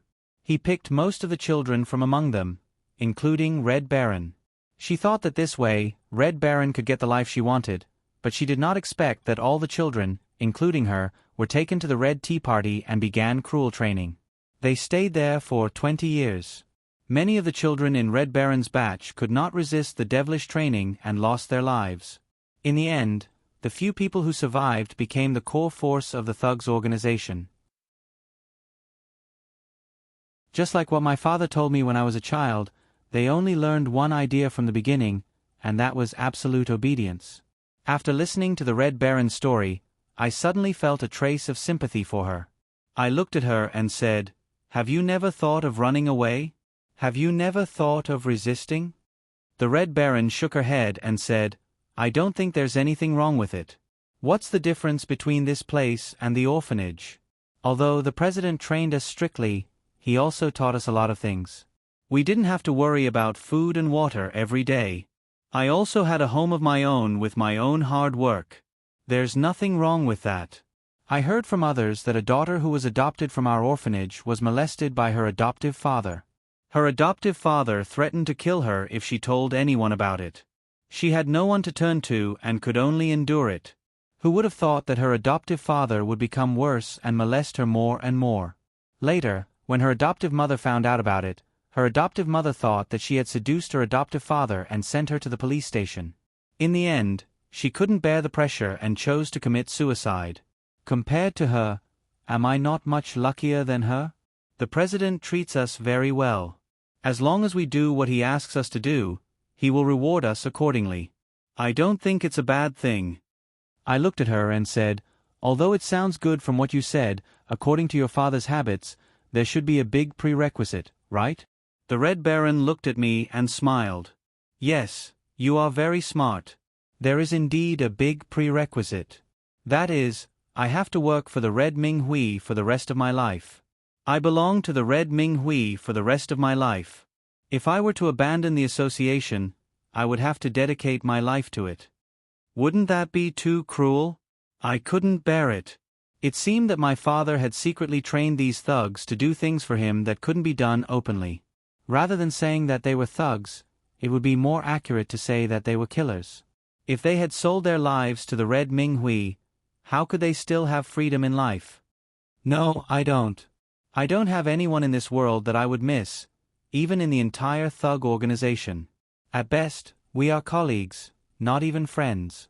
We don't need friends. If we have more feelings, it might affect our judgment and delay a lot of things. That's why I decided to stay unmarried a long time ago. It's pretty good. Anyway, I don't know many people, so I definitely won't be able to get married. The Red Baron looked outside. Her eyes were filled with sadness, which made people feel sorry for her. I looked at the Red Baron carefully. Although she didn't like to smile, she was very pleasant to look at when she was serious. Especially when she had a hint of sadness in her eyes, she was very lovable. I sympathized with her. Although my father had arranged for her to stay by my side and monitor me, I still wanted to get along well with her.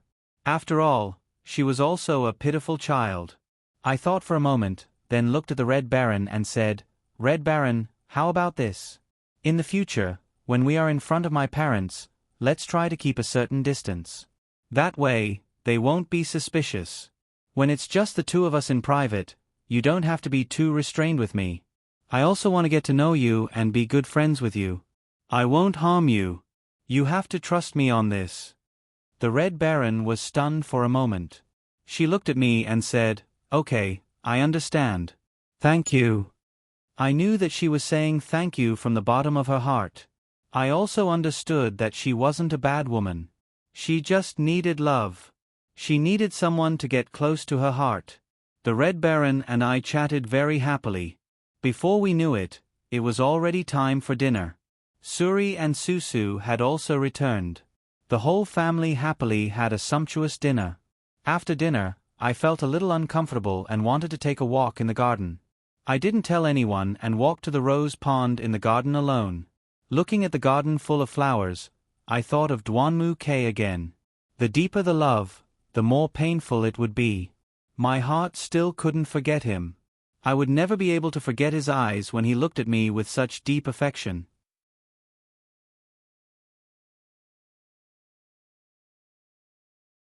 Chapter 172. I didn't know how Duanmu K was doing, and whether he and Han Hao had reconciled. They were supposed to be best buddies, but because of me, their lives had been completely disrupted. I sat by the edge of the rose pool, quietly in a daze. My mind was a mess, and I was also thinking about Han Hao and Duanmu Quebec.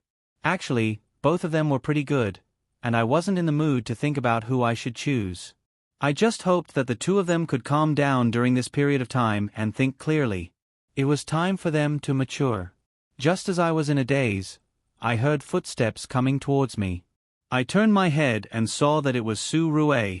He walked to my side and sat down. He looked at me and said, "What's wrong? What are you doing? Sitting here alone in a daze? Did the baby want to see the roses, or did you want to see the roses?" I rolled my eyes at Suri and said, "I just ate too much and wanted to go out for a walk." "You're making it sound like I had something to do." Suri looked at me and smiled. All right, let's stop fooling around. Let's talk about something serious. When I came back, I saw you and the Red Baron talking. What were you guys talking about? You guys seemed to get along very well." I looked at Suri and said, "Not bad. She's also a person with a story.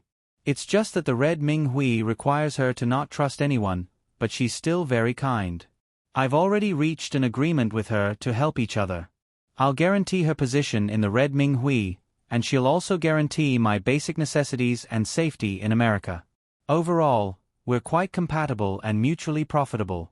But I still like her a lot, and when I meet someone suitable in the future, I'll introduce him to her.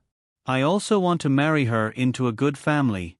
Her eyes are still very clear, so I believe that she's a good person. Su Rue nodded and said, "Since you've said so, I can only believe you unconditionally. Eldest miss, you know, it's because of your kindness that we'll be dead set on staying by your side." Xin Yao also thinks the same. Otherwise, think about it this way. Xin Yao is such a personality, she's so demanding. Since she's dead set on following you, she must be following me because there's something about the two of us that attracts her. In fact, Xin Yao is also very kind, she's also very simple. If you treat her well, she'll treat you well. If you treat her well, you'll treat her well. I looked at Suri and said, "How is it? Are you prepared to meet Xin Yao's parents?" Suri sighed and said, "I'm really not prepared. I'm still afraid that Xin Yao's parents won't agree. My heart is really conflicted. Alas, I've never been afraid of anything before, but now that I've encountered this problem, I'm actually afraid. I'm actually very worried that I won't be able to give Xin Yao happiness. Think about it this way, she's the Kurosawa's eldest daughter, and she's also a famous international designer. She's also very famous. To put it bluntly, if it weren't for the Red Ming Hui taking me in, I'd be even more worthless. Don't think like that. You're already very outstanding now. Well, you don't have to think about anything now. Tomorrow morning, get up early and come with me to see the house. I've already made an appointment with Secretary Li. Tomorrow morning, after it's settled, I'll immediately arrange for the decoration. Tomorrow, call Xin Yao. After all, this is the place where you two will live in. It's best to let her participate, including the style of decoration." Suri nodded and said, "All right, I got it. The weather's pretty cold. Let's go in." I nodded. Suri helped me up, and the two of us walked back to the room. The next morning, we got up early. Suri had already made an appointment with Xin Yao, so we went directly to pick her up. After we finished breakfast, Suri took me and the Red Baron to the Duanmu's house. Originally, the Red Baron could have rested, but she still wanted to come with us. She was afraid that something would happen to my body. We chatted along the way until we arrived at the Duanmu's house. Just as the car stopped, I saw two people walk out of the house. One was Duanmu K, and the other was Duanmu Xin Yao. We got out of Suri's car. When Xin Yao saw Suri, she hurriedly ran over and threw herself into his arms. I looked at the Duanmu K and was very surprised. It had only been 2 days since we last met, but I suddenly felt that he had become a lot more haggard. Xin Yao looked at me and ran to my side. She hugged my arm and said, "Sister-in-law, you're here. You look good. Thank you for taking us to see the house. I'm very grateful to Uncle Lang and Auntie Lang for preparing a house for Suri. I've also told my parents about Suri. They also want to meet and talk with him. Don't worry, my father likes Suri a lot. I'll be here for him." I rubbed Suri's head and smiled. "It's good. Oh, right, I forgot to introduce you. This is the Red Baron." I pointed at the Red Baron. She was standing next to Suri. Xin Yao saw that she was very close to Suri and became a little angry. She pouted and looked at the Red Baron. "Sister-in-law, who is she? Why is she standing next to Suri, Gidge? She can't be my love rival, right?" I looked at her and smiled. "Silly, she was arranged by my father to stay by my side and take care of me. Don't worry, she's my good friend, not your love rival." Although I explained it this way, Xin Yao's expression still didn't look good. The atmosphere became more and more awkward. The Red Baron could tell what Xin Yao was worried about. She walked in front of Xin Yao and held out her hand. "Hello, I'm the Red Baron. I'm here to stay by Missy's side. Miss Duanmu, please don't worry. I don't believe in marriage, and I won't interfere in other people's relationships. It's nice to meet you." Xin Yao looked at her and then at me. I nodded. She then reached out and shook the Red Baron's hand. The three of them began to chat. Duanmu-K stood on the side and watched us silently. I looked at him and felt that I should greet him. I walked in front of Duanmu-K and looked at him. Why are you up so early? Are you going to look at houses with us? Duanmu-K shook his head. No, I have something to take care of at the company. Xinyao also woke up, so I came out with her. Are you feeling better? You look good. It seems that Mom and Dad took good care of you. I looked at him and said, not bad. I haven't had much to do recently. I've been staying here all day. You, on the other hand, look haggard. Did you not rest well? Duanmu-K smiled bitterly. Yeah, I've been suffering from insomnia lately. Okay, you guys go back to work. I should go too. Duanmu-K took a step forward and suddenly moved in front of me. I didn't know what he was going to do, but my face turned red.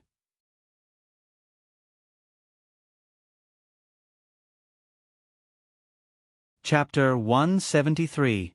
He reached out and stroked my head, planting a light kiss on my forehead.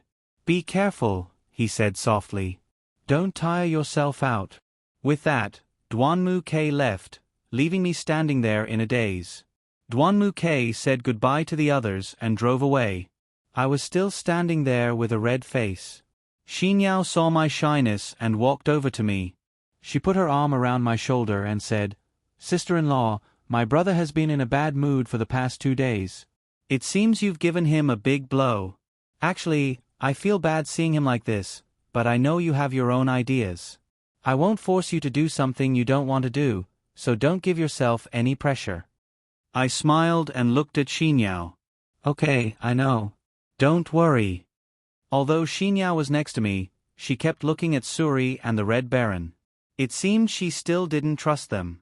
I held Xinyao's arm and said softly, Don't worry. There's nothing going on between them. At most, they're just colleagues. I promise you that. Even if there's something going on between them, I'll definitely get rid of them. What do you think? Xinyao sighed. Okay, I'll believe you. As long as you're not lying to me. I could see that Xinyao's mood wasn't very good. I knew she was just afraid that Suri would leave her. I smiled and looked at her. Okay, cheer up. Let's go and pick out a house. Then, I pulled Xinyao and walked over to the two of them. Suri drove us to the sales office. Since we had arranged to meet Secretary Li there, it would be convenient for us to pick out a house. Suri drove very fast, and we arrived at the sales office in a short while. As soon as we got out of the car, we saw Secretary Li waiting for us at the entrance. We walked over to her. She smiled and walked over when she saw us. Miss, you're here.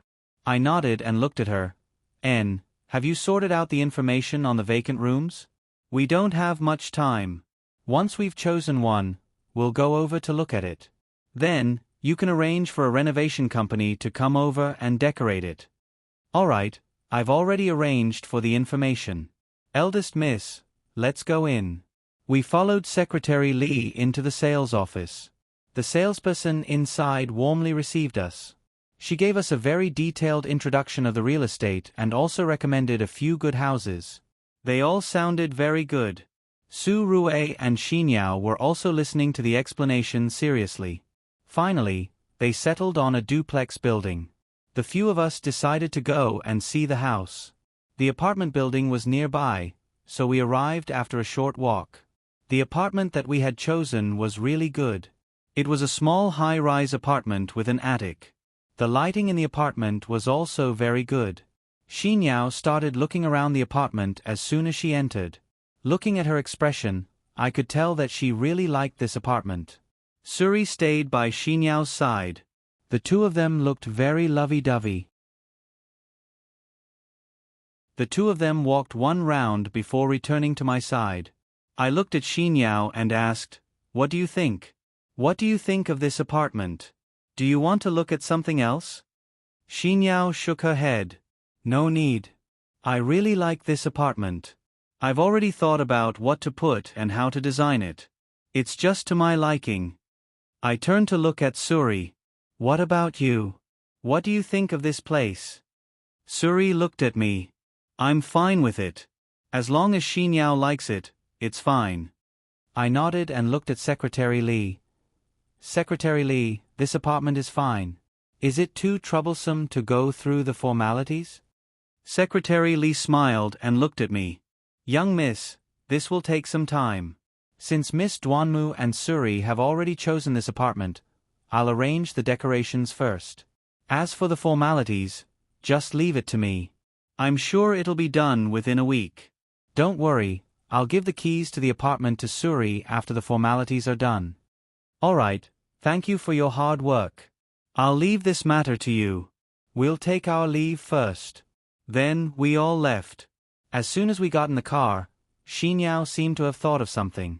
She looked at me and said, Sister-in-law, do you need something? It suddenly occurred to me that I had something very important to do. I thought for a moment and said, I don't have anything to do. But what is it that made you so anxious? Xinyao said, Suri is coming to my house tomorrow. But he doesn't even have any decent clothes. I want to take him to buy some clothes. Sister-in-law, you and the Red Baron should come with me and give me some advice. After Xinyao said that, I carefully looked at Suri. Maybe I was used to seeing him in casual clothes, but I didn't notice anything. He really didn't have any formal clothes. I looked at Xinyao and said, Alright, since I don't have anything to do, I'll go with you. Let's just take it as a stroll. Where's the Red Baron?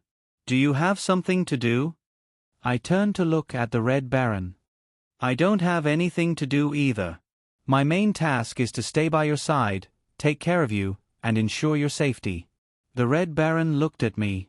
Xinyao looked at Suri with a smile and said, That's great. Let's go. We'll go to the shopping center to buy clothes for you. For such a serious matter, you should wear something formal. That way, my father will think that you're serious about this matter. Suri smiled helplessly and started the car, taking us to the shopping center. After we arrived, the four of us entered the shopping center and began to accompany Xinyao to pick out clothes. The Red Baron looked at Suri and Xinyao for a while. Then, he looked at me and said in a low voice, Miss, why do I feel that Suri's mood isn't that high? Shouldn't he be happy when someone buys him clothes? Why does his expression look so serious? I thought for a moment and said to the Red Baron, I remember now. There was a sneak attack on the three of us here. At that time, they were aiming for Xinyao. Suri was seriously injured in order to protect us. He probably has a shadow in his heart. It's better to be careful. After all, places with a lot of people are very messy. The Red Baron nodded. We followed behind Suri and Xinyao into a shop.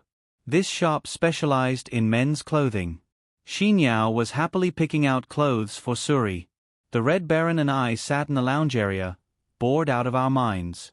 She randomly picked up a book and flipped through it.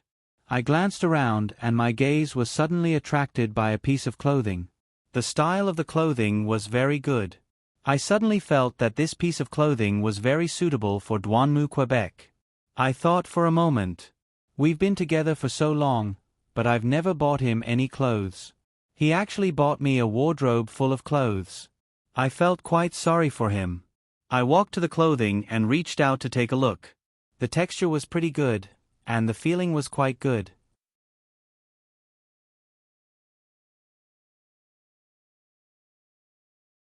Chapter 174. At this time, a salesperson walked over. She looked at me and said, Hello, Mississippi. You have good taste. This is our store's newest collection. It just arrived last night. Are you buying it for your lover? It's very suitable. Your lover must be very handsome. I looked at her and asked, Do you have this 185 centimeters shirt? Give me one. The salesperson nodded and went to the warehouse. Xinyao watched me buy a shirt. She walked over to my side and put her arms around my neck. Io, sister-in-law, who are you buying this for? It's the newest collection. Actually, I also liked it, but it doesn't suit Suri. Sigh, if it did, I would have bought it. I rolled my eyes at her and said, Stop talking, bad girl. Xinyao looked at me with a mischievous smile. Aya, sister-in-law, who are you buying this for? Han Hao, Gij is my older brother. Aya, I'm so curious. You've aroused this princess curiosity. Xinyao's teasing made me blush. I didn't know how to respond. I turned around and saw another set of men's clothing that was also very good. I shook off Xinyao's hand and looked at it. The quality was also very good, and the price was about the same. I looked at the salesperson and shouted, "Give me this one in the same size." I turned to look at Xinyao with a proud expression. Xinyao looked at me and laughed. I couldn't help but want to beat her. She was so scared that she quickly ran to find Suri. After a while, I walked out of the store. I looked at the 2 sets of clothes I bought and thought for a moment. I called out to Xinyao and said softly, "Xinyao, take some time and help me give these 2 sets of clothes to Han Hao and your brother. I'm about to go abroad, and it might be a few years before I come back. Just treat it as a parting gift." Xinyao was stunned. She took the clothes from my hands and looked at me. "Sister-in-law, have you really decided to go to America? You won't have your parents by your side. How will you take care of yourself? Will Red Baron be enough to accompany you? I don't feel at ease. How about you let Suri accompany you? When I'm done here, I'll go there too. It just so happens that the head office in America wants to talk to me about the new designs. I've been looking for an excuse to decline. If I go back this time, I'll be able to accompany you." I looked at Xinyao and said, "Silly girl, you should just stay in the country peacefully. I left Su Rue with you so that you two can live a good life together. So, you shouldn't think too much about my matters here. Taking care of yourself is more important than anything else. Besides, it's not like I won't come back. When I come back, you'll have a niece or nephew. At that time, you'll be an aunt. How can you still be so childish?" Xinyao curled her lips and looked at me and said, "I can't win against you, okay?" Okay, I promise you, I will take care of the things around me, but you also have to promise me that you will take good care of yourself. If something really happens to you, you will make my heart very sad. Can you bear it?" Finished speaking, she looked at me with eyes full of tenderness. My face darkened, and I turned my head away in disgust. Xinyao said that she still wanted to buy shoes for Suri. The few of us walked towards the shoe section. Perhaps it was because I was pregnant, but I felt tired after walking a few steps. Suri and the others were very accommodating to me. They walked very slowly with me. They knew that it was inconvenient for me to walk because I was pregnant. Xinyao also promised me that she would hurry up and buy shoes for me. Then, she would go home and rest with me. We entered the elevator. Just as the elevator door was about to close, a hand suddenly reached in. Then, 2 tall and sturdy men came in. I suddenly felt that there was something wrong with these 2 people. With my current condition, I couldn't get into a fight with others. I looked at Suri and hinted him to be careful. The Red Baron and Suri stood in front of me and Xinyao. Xinyao and I stood in the innermost part of the elevator. The elevator door closed and began to move down. Just as the elevator started to move, the 2 men suddenly turned around and took out 2 knives. The 4 of us immediately became nervous. Suri looked at the 2 of them and shouted, "What are you trying to do?" The 2 men didn't say anything. They stretched out their knives and stabbed Xinyao and me. Xinyao screamed in fear. She squatted on the ground and I shielded her behind me. Just then, the Red Baron and Suri pounced on the 2 of them. The space in the elevator was very small. The Red Baron and Suri wrestled with the 2 men. They were afraid that they would hurt Xinyao and me, so they tried to put some distance between us to ensure our safety. I hugged Xinyao tightly and pressed myself against the wall of the elevator. I didn't think about anything else at that moment. I just hoped that the elevator would reach the 1st floor and open the door as soon as possible. Just as we were about to reach the 2nd floor, a man stretched out his knife and cut the Red Baron's arm. Blood flowed out. The Red Baron ignored the pain and held the man down. The elevator finally reached the 1st floor. The moment the door opened, the Red Baron suddenly turned around and pushed the two men into the elevator. Then, she turned around and pushed Suri, Xinyao and I out of the elevator. She shouted, "Hurry up and leave, Red Baron." Before I could react, the elevator door closed and went up. I knocked on the elevator door with all my might, but it wouldn't open. Suri pulled me and Xinyao behind him. Seeing that the surroundings were still safe, he quickly dialed a number in the club. Xinyao was scared out of her wits. She sat on the ground and her shopping bags were scattered all over the floor. I didn't know what to do. I hugged her tightly, but I was worried about the Red Baron. After Suri finished the call, he pressed the elevator button, hoping that the elevator would come down quickly. As expected, the elevator started to go down as soon as it reached the 5th floor. Then, the 4th floor, the 3rd floor, the 2nd floor. Finally, it reached the 1st floor. Suri found a fire extinguisher from somewhere along the way. He stood by the door, waiting for the elevator to open so that he could rush in. When the elevator door opened, the scene inside shocked us. The two men who attacked us were lying on the ground. The entire elevator was covered in blood. The Red Baron was also covered in blood. She was clutching her abdomen. I saw that she had been stabbed in the stomach and was bleeding profusely. Suri quickly threw away the fire extinguisher and carried the Red Baron out. The Red Baron glanced at me. She smiled and then lost consciousness. "Red Baron." Suri touched her artery and said softly, "It's okay." She just muddled through. "Miss, the brothers are rushing over. Don't be afraid." Then, Suri dialed 120. My tears flowed out. This was the second time I had encountered this in this shopping mall. I had nothing left to live for.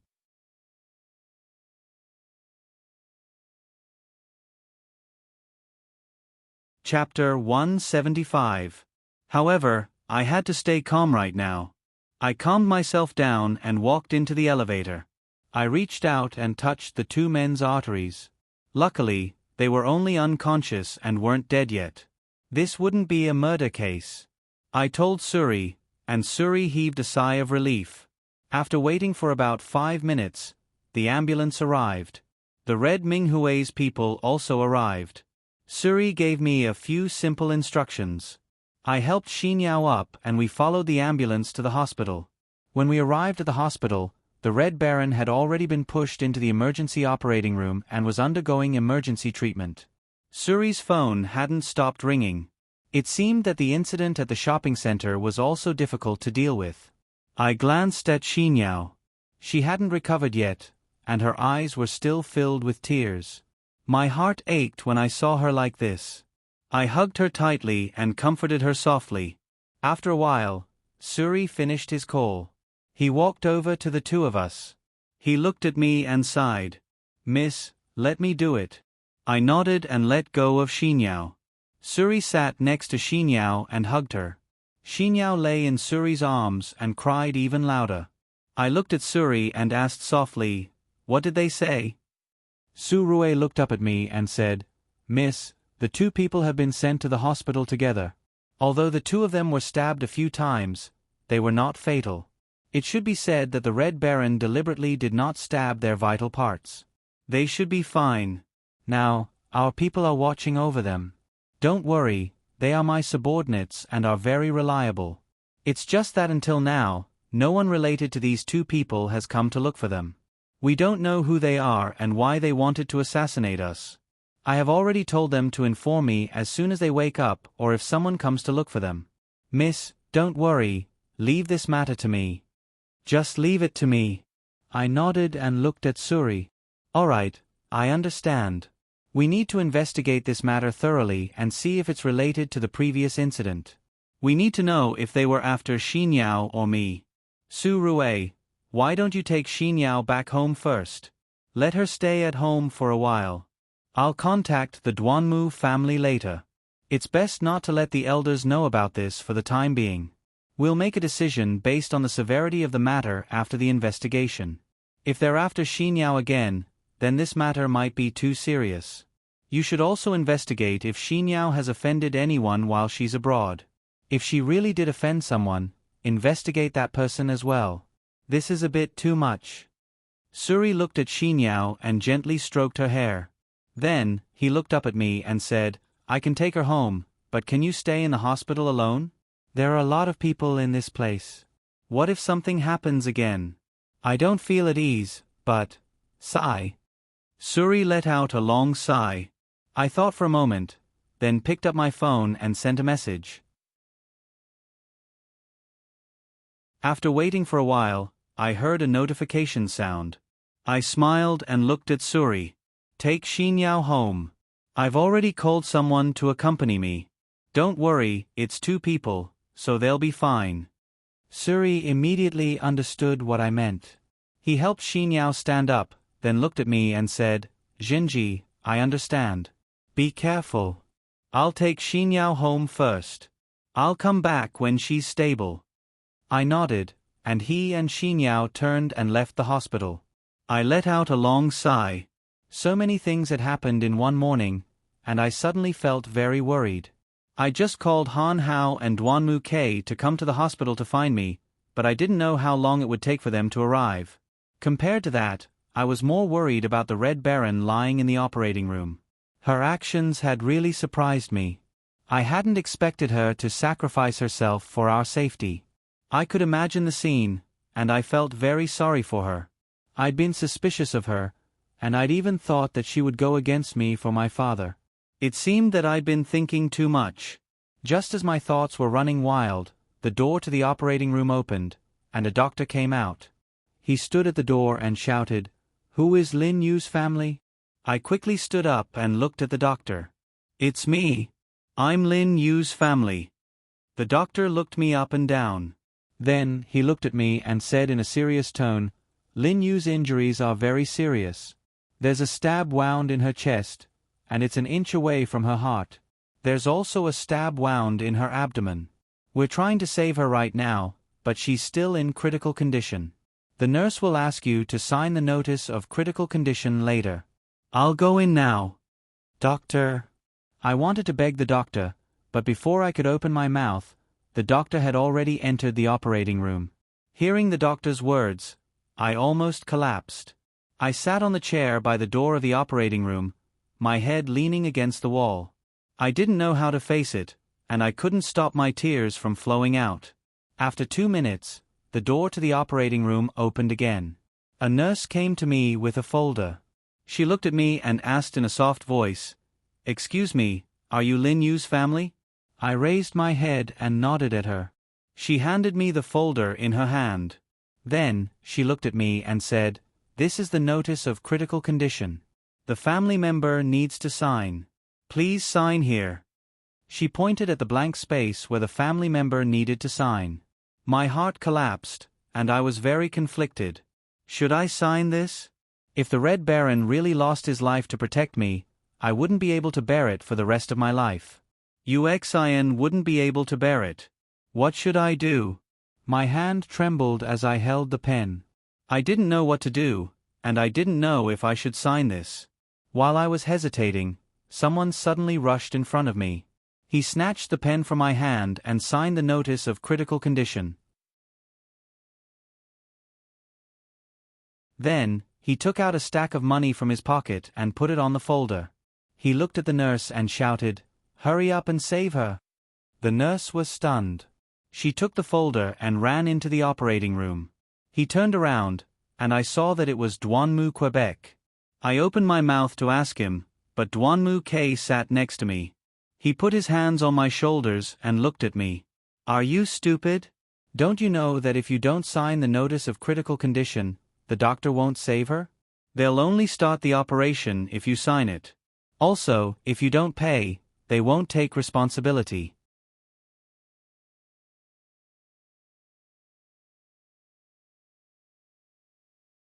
Chapter 176. Duanmu K sighed. He looked at me and said, What's wrong with you? Why do you suddenly not know what to do? I didn't know why, but when I saw Duanmu K, I cried even harder. I knew that he was right and that he was worried about me, but I still felt very sad. Duanmu K saw that I was crying very sadly. He shook his head helplessly and reached out to pull me into his arms. I leaned on his shoulder and couldn't stop my tears. He gently stroked my hair and said, "All right, all right. I know I may have said too much, but I didn't really want to scold you. Saving people is indeed more important. I also know that you are under a lot of pressure." I called Su-Rue on the way here and he told me what happened. When I heard it, I became nervous. "Don't worry, I have decided to investigate this matter carefully and see who was so bold to hurt you. Don't cry anymore. The Red Baron will definitely wake up." "You must think so. You have to believe it." Duanmu-K's words calmed me down a lot. Perhaps I also needed a warm hug when I was feeling helpless. Duanmu-K held my face and looked at me. "All right, stop crying. Your face is all messed up. You haven't eaten for a long time, right? I'll go buy you something to eat." Duanmu-K wanted to stand up, but I grabbed his sleeve. He lost his balance and fell back down. He looked at me and said, "What's wrong?" "I won't go far. I'll go to the supermarket outside, okay?" I shook my head and looked at Duanmu-Quebec. "Don't go, okay? Stay with me for a while, okay?" Duanmu-K was stunned. Then he looked at me and nodded. "All right, I'll stay with you. Don't be afraid." Duanmu-K held my hand tightly and stayed by my side quietly. Time ticked by, and the light in the operating room was still on. Then, my phone rang. I picked it up and saw that it was Han Hao. As I was about to answer, Duanmu-K reached out and snatched my phone away. He answered the call and said softly, "Hello, Xiao Hao. I'm Duanmu-Quebec. Don't ask me how I answer the call. Where are you? You're almost there, right? Is there a fast food restaurant near you? Hurry up and buy some food for Xiaoli. She hasn't eaten anything yet. If she continues like this, her body will be finished. Hurry up and bring some food. That's all. We'll settle everything when we meet." Before I could react, Duanmu-K hung up the phone. He handed me the phone. I looked at him and asked, "Why did you answer my call without my permission? What's the matter that you two have to settle in person?" Duanmu-K looked at me and put his arm around my shoulder. He held me tightly in his arms and said softly, "I don't care about anything else. Your health is the most important thing. I can't go out, so I can only ask Xiao how to bring you some food. Besides, it's a matter between us two men. You don't have to worry about it. Now, you just need to take care of yourself." I didn't say anything else, but I didn't know why. It had only been a little more than a day since we last met, but I suddenly felt that he had changed a lot. Although these words alone didn't sound very nice, my heart was very warm. Was it because he was still protecting me? Why was it that I felt more and more reluctant to part with him even though we were divorced? After 5 minutes, Han Hao appeared, carrying a big bag of food. He first looked at Duanmu-K, then handed me the food. He looked at me and said, "Xiaoli, hurry up and eat something. I really don't know what you should eat, so I could only buy you some food. When we're done, I'll take you out to eat." I called Suri, and Suri told me what happened between you two. "What happened? Are you hurt?" I took the bag from Han Hao and shook my head. "I'm fine, but Xinyao was frightened. I asked Suri to take her back to my house first. He was worried that I wouldn't be safe here alone, so I called the two of you over. I'm in a bad mood today, so please don't quarrel in front of me." Duanmu-K and Han Hao looked at each other and didn't say anything. The three of us were sitting on the chairs at the door of the operating room. It had been a long time, but the lights in the operating room were still on. My heart was getting more and more nervous. Could it be that Red Baron's injury is really life-threatening? After waiting for about 10 minutes, the operating room light finally went off. The three of us stood up. The door to the operating room opened, and the doctor walked out. After a while, the Red Baron's bed was pushed out. I looked at the Red Baron and called out softly, "Red Baron." The doctor seemed to see my worry. He looked at me and said, "You're Lin Yu's family, right? You don't have to worry too much. The operation went smoothly, but he still needs to be under observation in the ICU. He's not out of danger yet. Once he's out of danger, he can be transferred to a normal ward. I smiled at the doctor with tears in my eyes. Thank you. Thank you for saving his life. The doctor looked at me and smiled. All right, this is what we should do. You can go to the reception desk with the nurse later to handle the hospitalization procedures. If there's anything you need me for, just call me. Then, the doctor turned and left. Han Hao looked at me and said softly, Xiaoli, you go to the ICU first. I'll go and handle the hospitalization procedures. Xiao Hao, I don't need you to do that. I brought enough money. Before I could finish, Han Hao had already run away. I sighed. With my current body, I couldn't catch up with him. I'd better wait for the next opportunity to pay him back. Duanmu Ke hugged me and said softly, Let's go. We'll go to the ward. Then, he pulled me toward the hospital bed. Duanmu Ke didn't let go of my hand the whole way. I could feel that he was walking very slowly today. According to his usual walking speed, he should be able to leave me a few blocks behind. But today, he was walking very slowly. Was he trying to accommodate me? Just as I was thinking, Duanmu Ke asked softly, This Lin Yu person is the Red Baron, right? Do you know anything about her background? I nodded. I do. The first day I met her, I sent Suri to investigate her. Her background is very clean. She was raised by the Red Ming Hui since she was a child. She wholeheartedly serves the Red Ming Hui. Why do you suddenly want to ask about this? Duanmu Ke thought for a moment and said, It's nothing. It's just that I don't know her well. I don't feel safe with her around you. I'm even wondering if what happened today was targeted at her.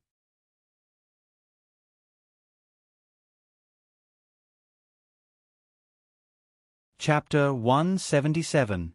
I thought for a moment and looked at Duanmu Quebec. I don't think that's possible.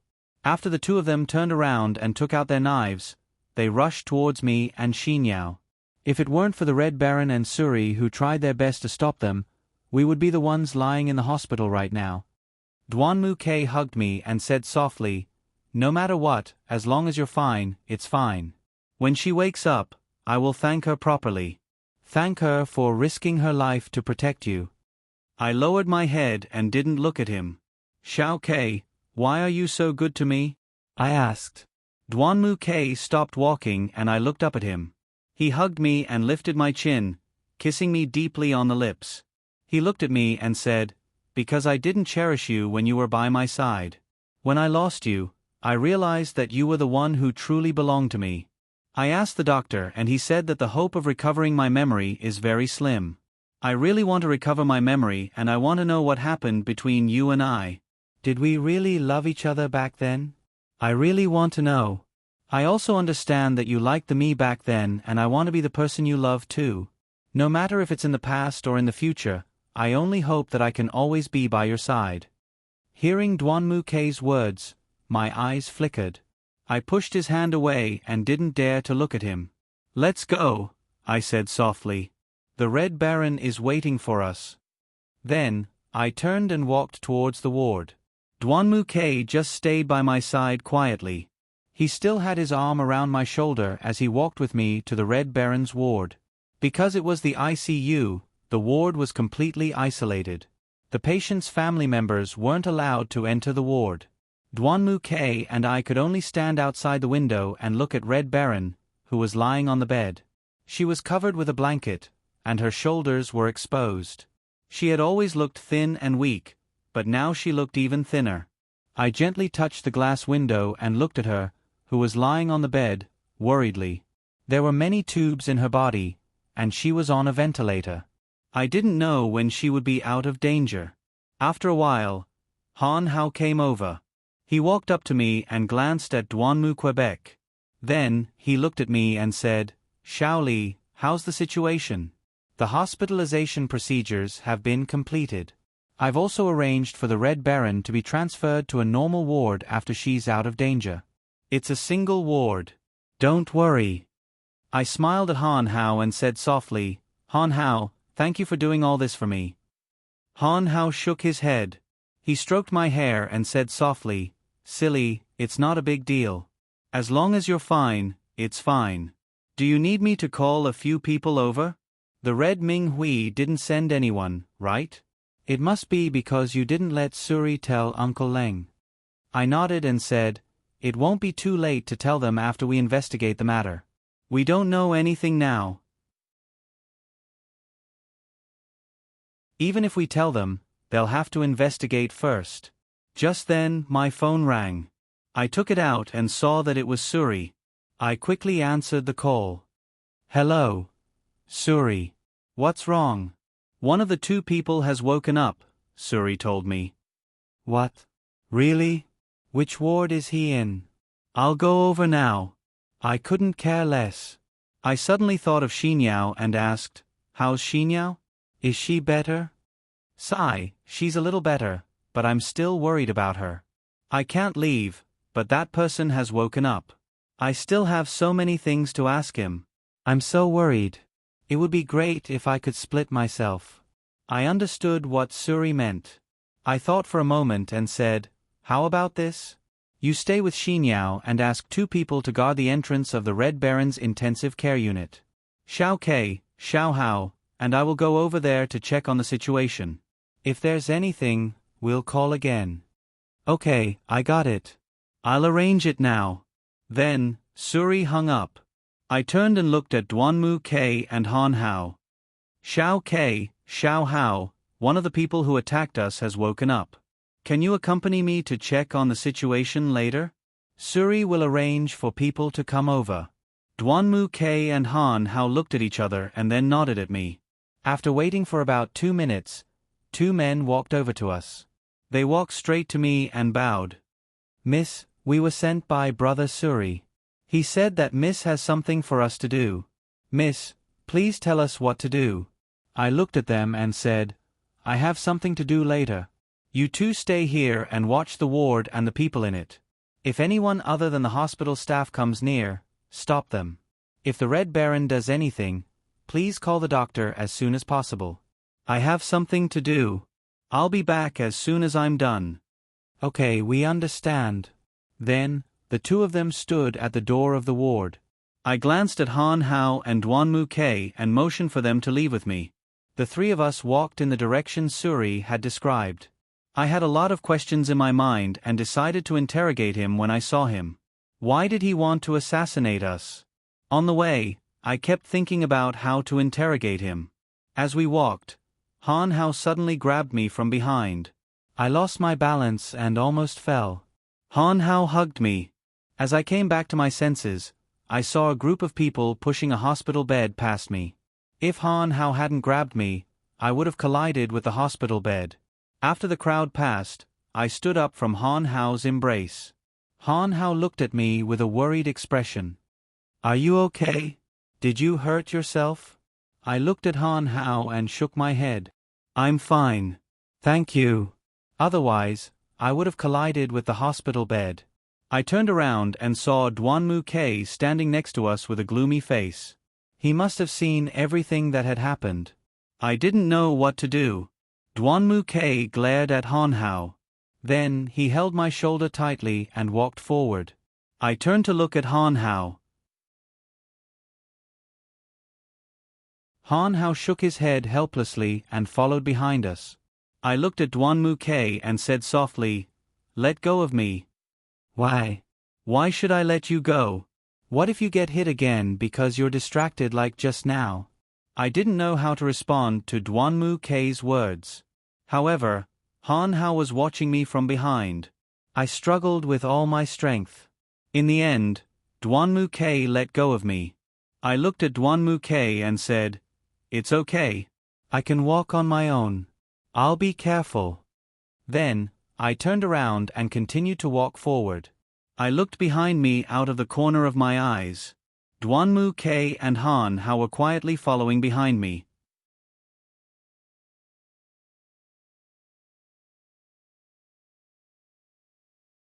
Chapter 178. The 3 of us arrived at the door of the ward Suri had told us about. Sure enough, Red Minghue's men were guarding the door. When they saw us, they recognized me and walked towards me. One of them whispered to me, "Young lady, the man who woke up is inside. We've already called the doctor to check on him. His condition is stable, but he's a bit agitated. We've tied him to the bed, but he's still struggling. Young lady, do you need us to accompany you inside?" I looked through the window on the door. The man was tied to the bed, and he was struggling with all his might. The bed was creaking, and there were a lot of things scattered around on the floor. They must have been dropped by him while he was struggling. I turned to the men at the door and said, "No need. The two of them are enough to accompany me. You two stand guard outside. If you see anyone suspicious, stop them and bring them in." "Okay." After they said that, I pushed the door open and entered the ward with Han Hao and Duanmu Quebec. They closed the door behind us. The man stopped struggling when he saw us enter and stared at us with wide eyes. I walked in front of him and pulled over a stool to sit down. I studied him carefully. The man was very tall, about 1.85 meters tall. He was also very fat. Although he was wearing a hospital gown, his exposed arms and neck were covered with scars of different sizes. He looked like a professional thug. His face was covered with thick stubble, and he looked at us fiercely. I could see that he was clenching his fists. I looked at him and said, "Don't struggle. I just want to talk to you." The man recognized me. He sneered and said, "What do we have to talk about?" It seemed that he was also a stubborn person. I sat there and said to him, "You don't have to talk to me like that. Let's talk straight. Tell me honestly, who sent you to assassinate us? Did they send you to kill me or Duanmu Xinyao?" When the man heard my question, he laughed and said, "Use your brain and think. Do you think I'll tell you? If you want to kill me, just do it. Don't talk to me. It's useless." I looked at him and said, "You know, the person who tried to assassinate us with you is still lying in the next room. If you cooperate and tell me what happened, I promise I won't hold it against you. But if you continue to be like this, even if you die in the hospital, no one will know." The man looked at me and sneered. "Are you threatening me? I'm telling you, it's useless. You don't have to threaten me. When I was in the underworld, you didn't even know where you were." As soon as he finished speaking, he began to struggle again. He struggled to get up from the bed and rushed towards me. I didn't have time to react and my body leaned back. I forgot that I was still sitting in the chair, and the chair fell backward. I was about to fall. Fortunately, Han Hao ran behind me and caught the chair. He reached out and pulled me into his arms. I lost my balance and fell heavily into Han Hao's arms. He held me tightly, afraid that I would fall again. As soon as I reacted, Duanmu K rushed out from my side. He jumped onto the bed and sat on top of the man. Duanmu K reached out his left hand and grabbed the man's neck.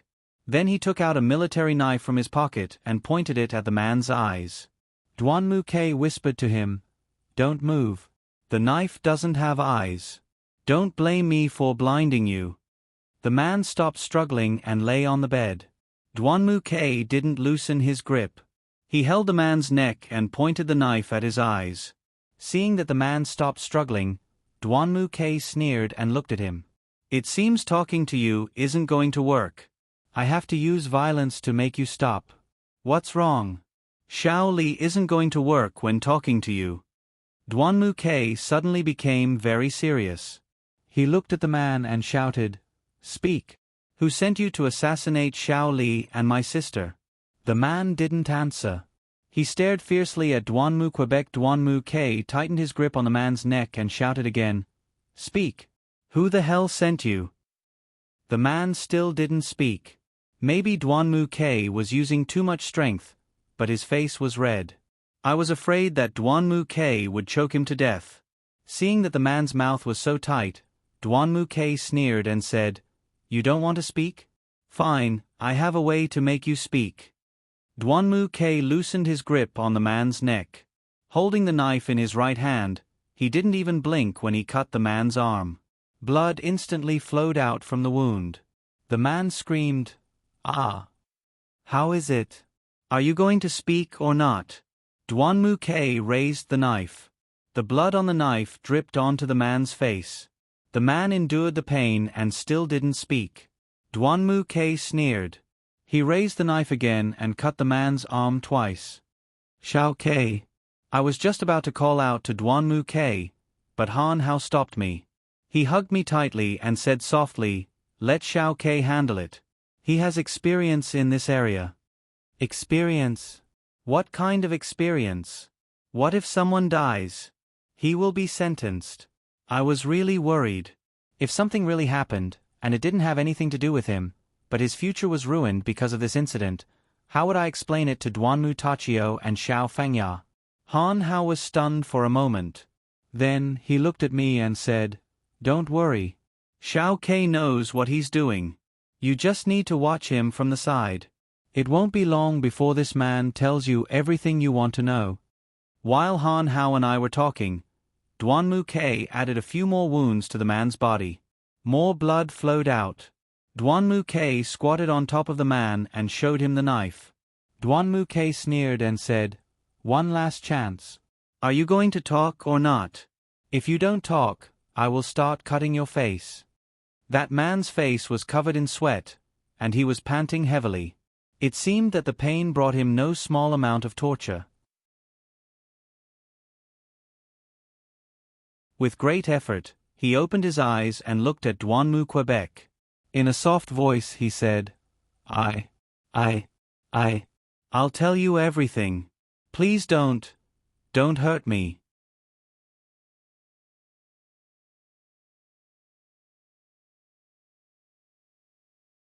Chapter 179. After listening to him, Duanmu K turned to look at me.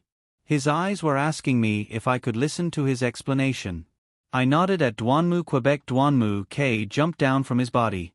He grabbed a tissue and wiped the bloody knife. Then, he returned to my side. I looked at the man covered in blood.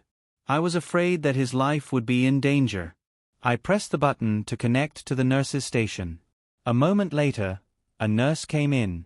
She looked at me and asked, "What happened?" I pointed at the dying man on the bed. I looked at the nurse and said, "Please bandage him." The nurse followed my finger and saw the man lying on the bed covered in blood. She was shocked. "Oh my God! What's going on?" Han Hao glared at her. "Do your job. Don't ask about anything else." Hearing Han Hao's words, the nurse was scared. She obediently took out some medical equipment and started to treat the man's wounds. We stood aside and watched them. I wanted to ask more questions after they were done. Finally, the nurse left the room.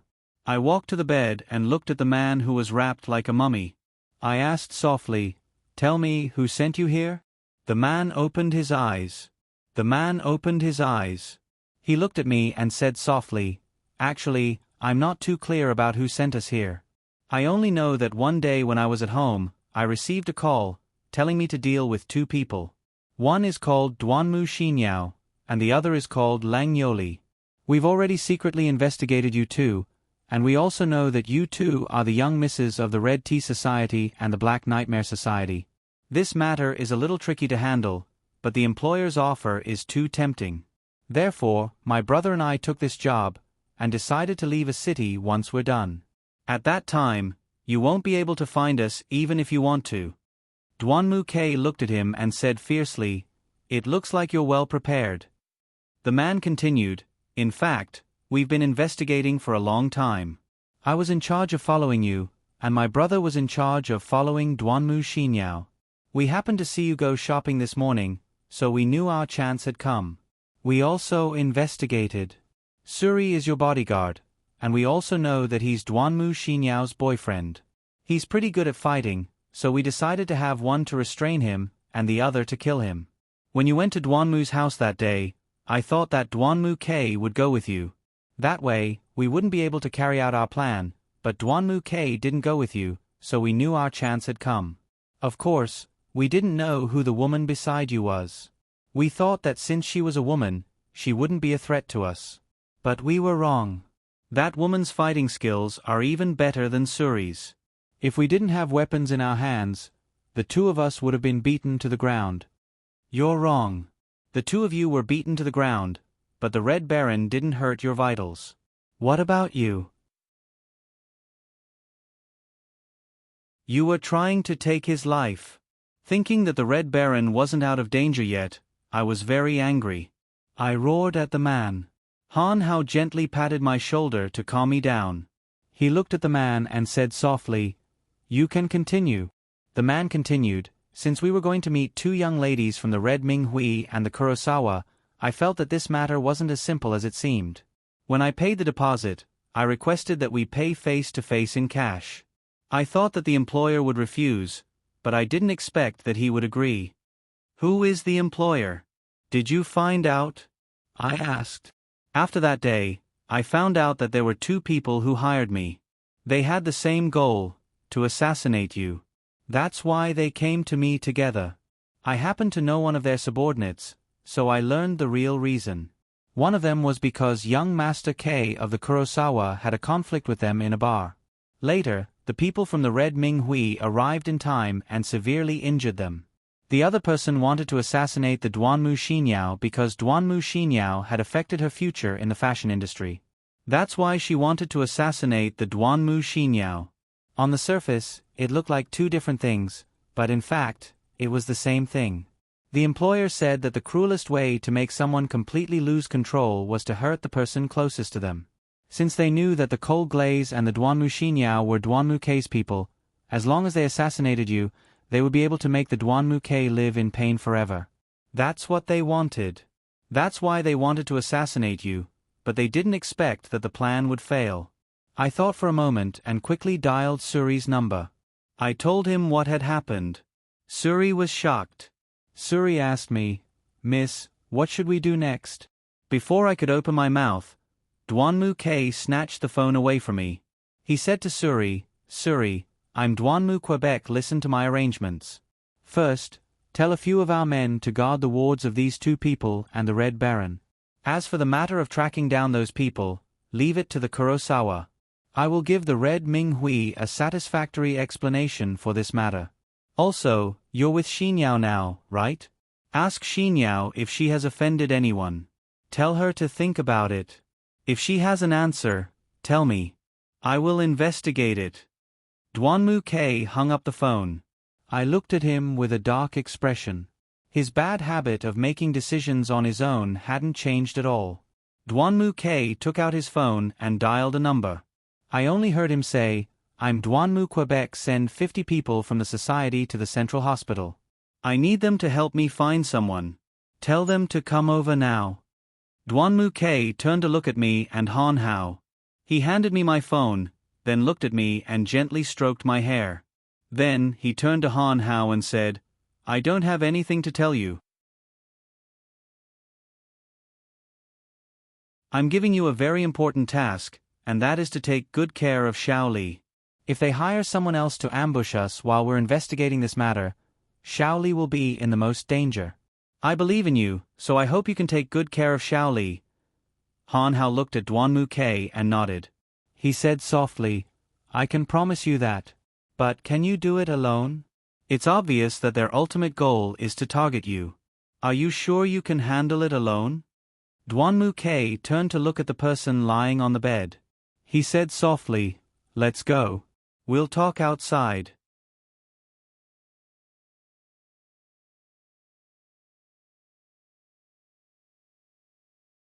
Chapter 180.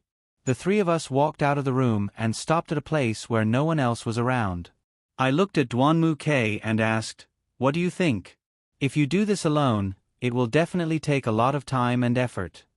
Duanmu K looked at me and said, "I know, I have a plan. First, I'll let Suri find out who's targeting Xinyao. As for the people who had a conflict with me that day, I'll let our Kurosawa people find them and investigate them thoroughly. Then, we'll hand them over to the Red Ming Hui. The person targeting my sister might be a little more troublesome. If I'm not wrong, the person who contacted these two thugs wasn't herself. She should be abroad and must have worked with Xinyao before. Later on, Xinyao's performance was better than hers, so she couldn't take it anymore and decided to make a move. I remember that Xin Yao mentioned this to me once. At the time, I didn't pay too much attention to it, but I didn't expect that it was just the beginning. I nodded and looked at Duanmu Quebec. Xiao Kei, you can go do what you need to do. I understand what you mean.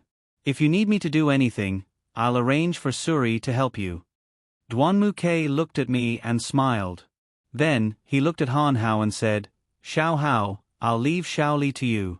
Although I want to take care of her myself, it's more important to find the real culprit behind this. Only then can we ensure Xiao Li's safety. I'm not worried about leaving her in your care, but that doesn't mean I'm giving in. If you don't treat Xiao Li well during this time, I definitely won't let you off. Han Hao looked at him seriously and said, Don't worry. I'll hurt myself, but I won't hurt her. Also, I promise to compete fairly with you. I won't take advantage of this opportunity to do anything to Xiao Li. So, please don't question my character. Duanmu Kei nodded. He reached out and gently stroked my hair. Xiao Li, I'll be leaving first. Call me if you need anything. Then, he turned and left. Han Hao and I stood there and watched his back disappear into the distance. Han Hao looked at me and whispered, Let's go. I'll take you to a place to eat first. You've been busy for so long. I shook my head and said, Let's go first. I shook my head and looked at Han Hao, saying, Not yet. Come with me to the obstetrics and gynecology department to check on the baby. I've been tossing and turning all morning. I don't know if he's okay. Can you come with me first? I'm a bit worried. Little K was here just now, so I couldn't say anything. After all, he still doesn't know that I'm pregnant, okay? Han Hao nodded and helped me leave. The two of us went to the OB/GYN department. After waiting in line for a while, it was finally my turn. I asked Han Hao to wait for me outside the door. I entered the doctor's consultation room. It was the same doctor who had seen me before. When she saw me, she glared at me and then said, You finally came for a checkup.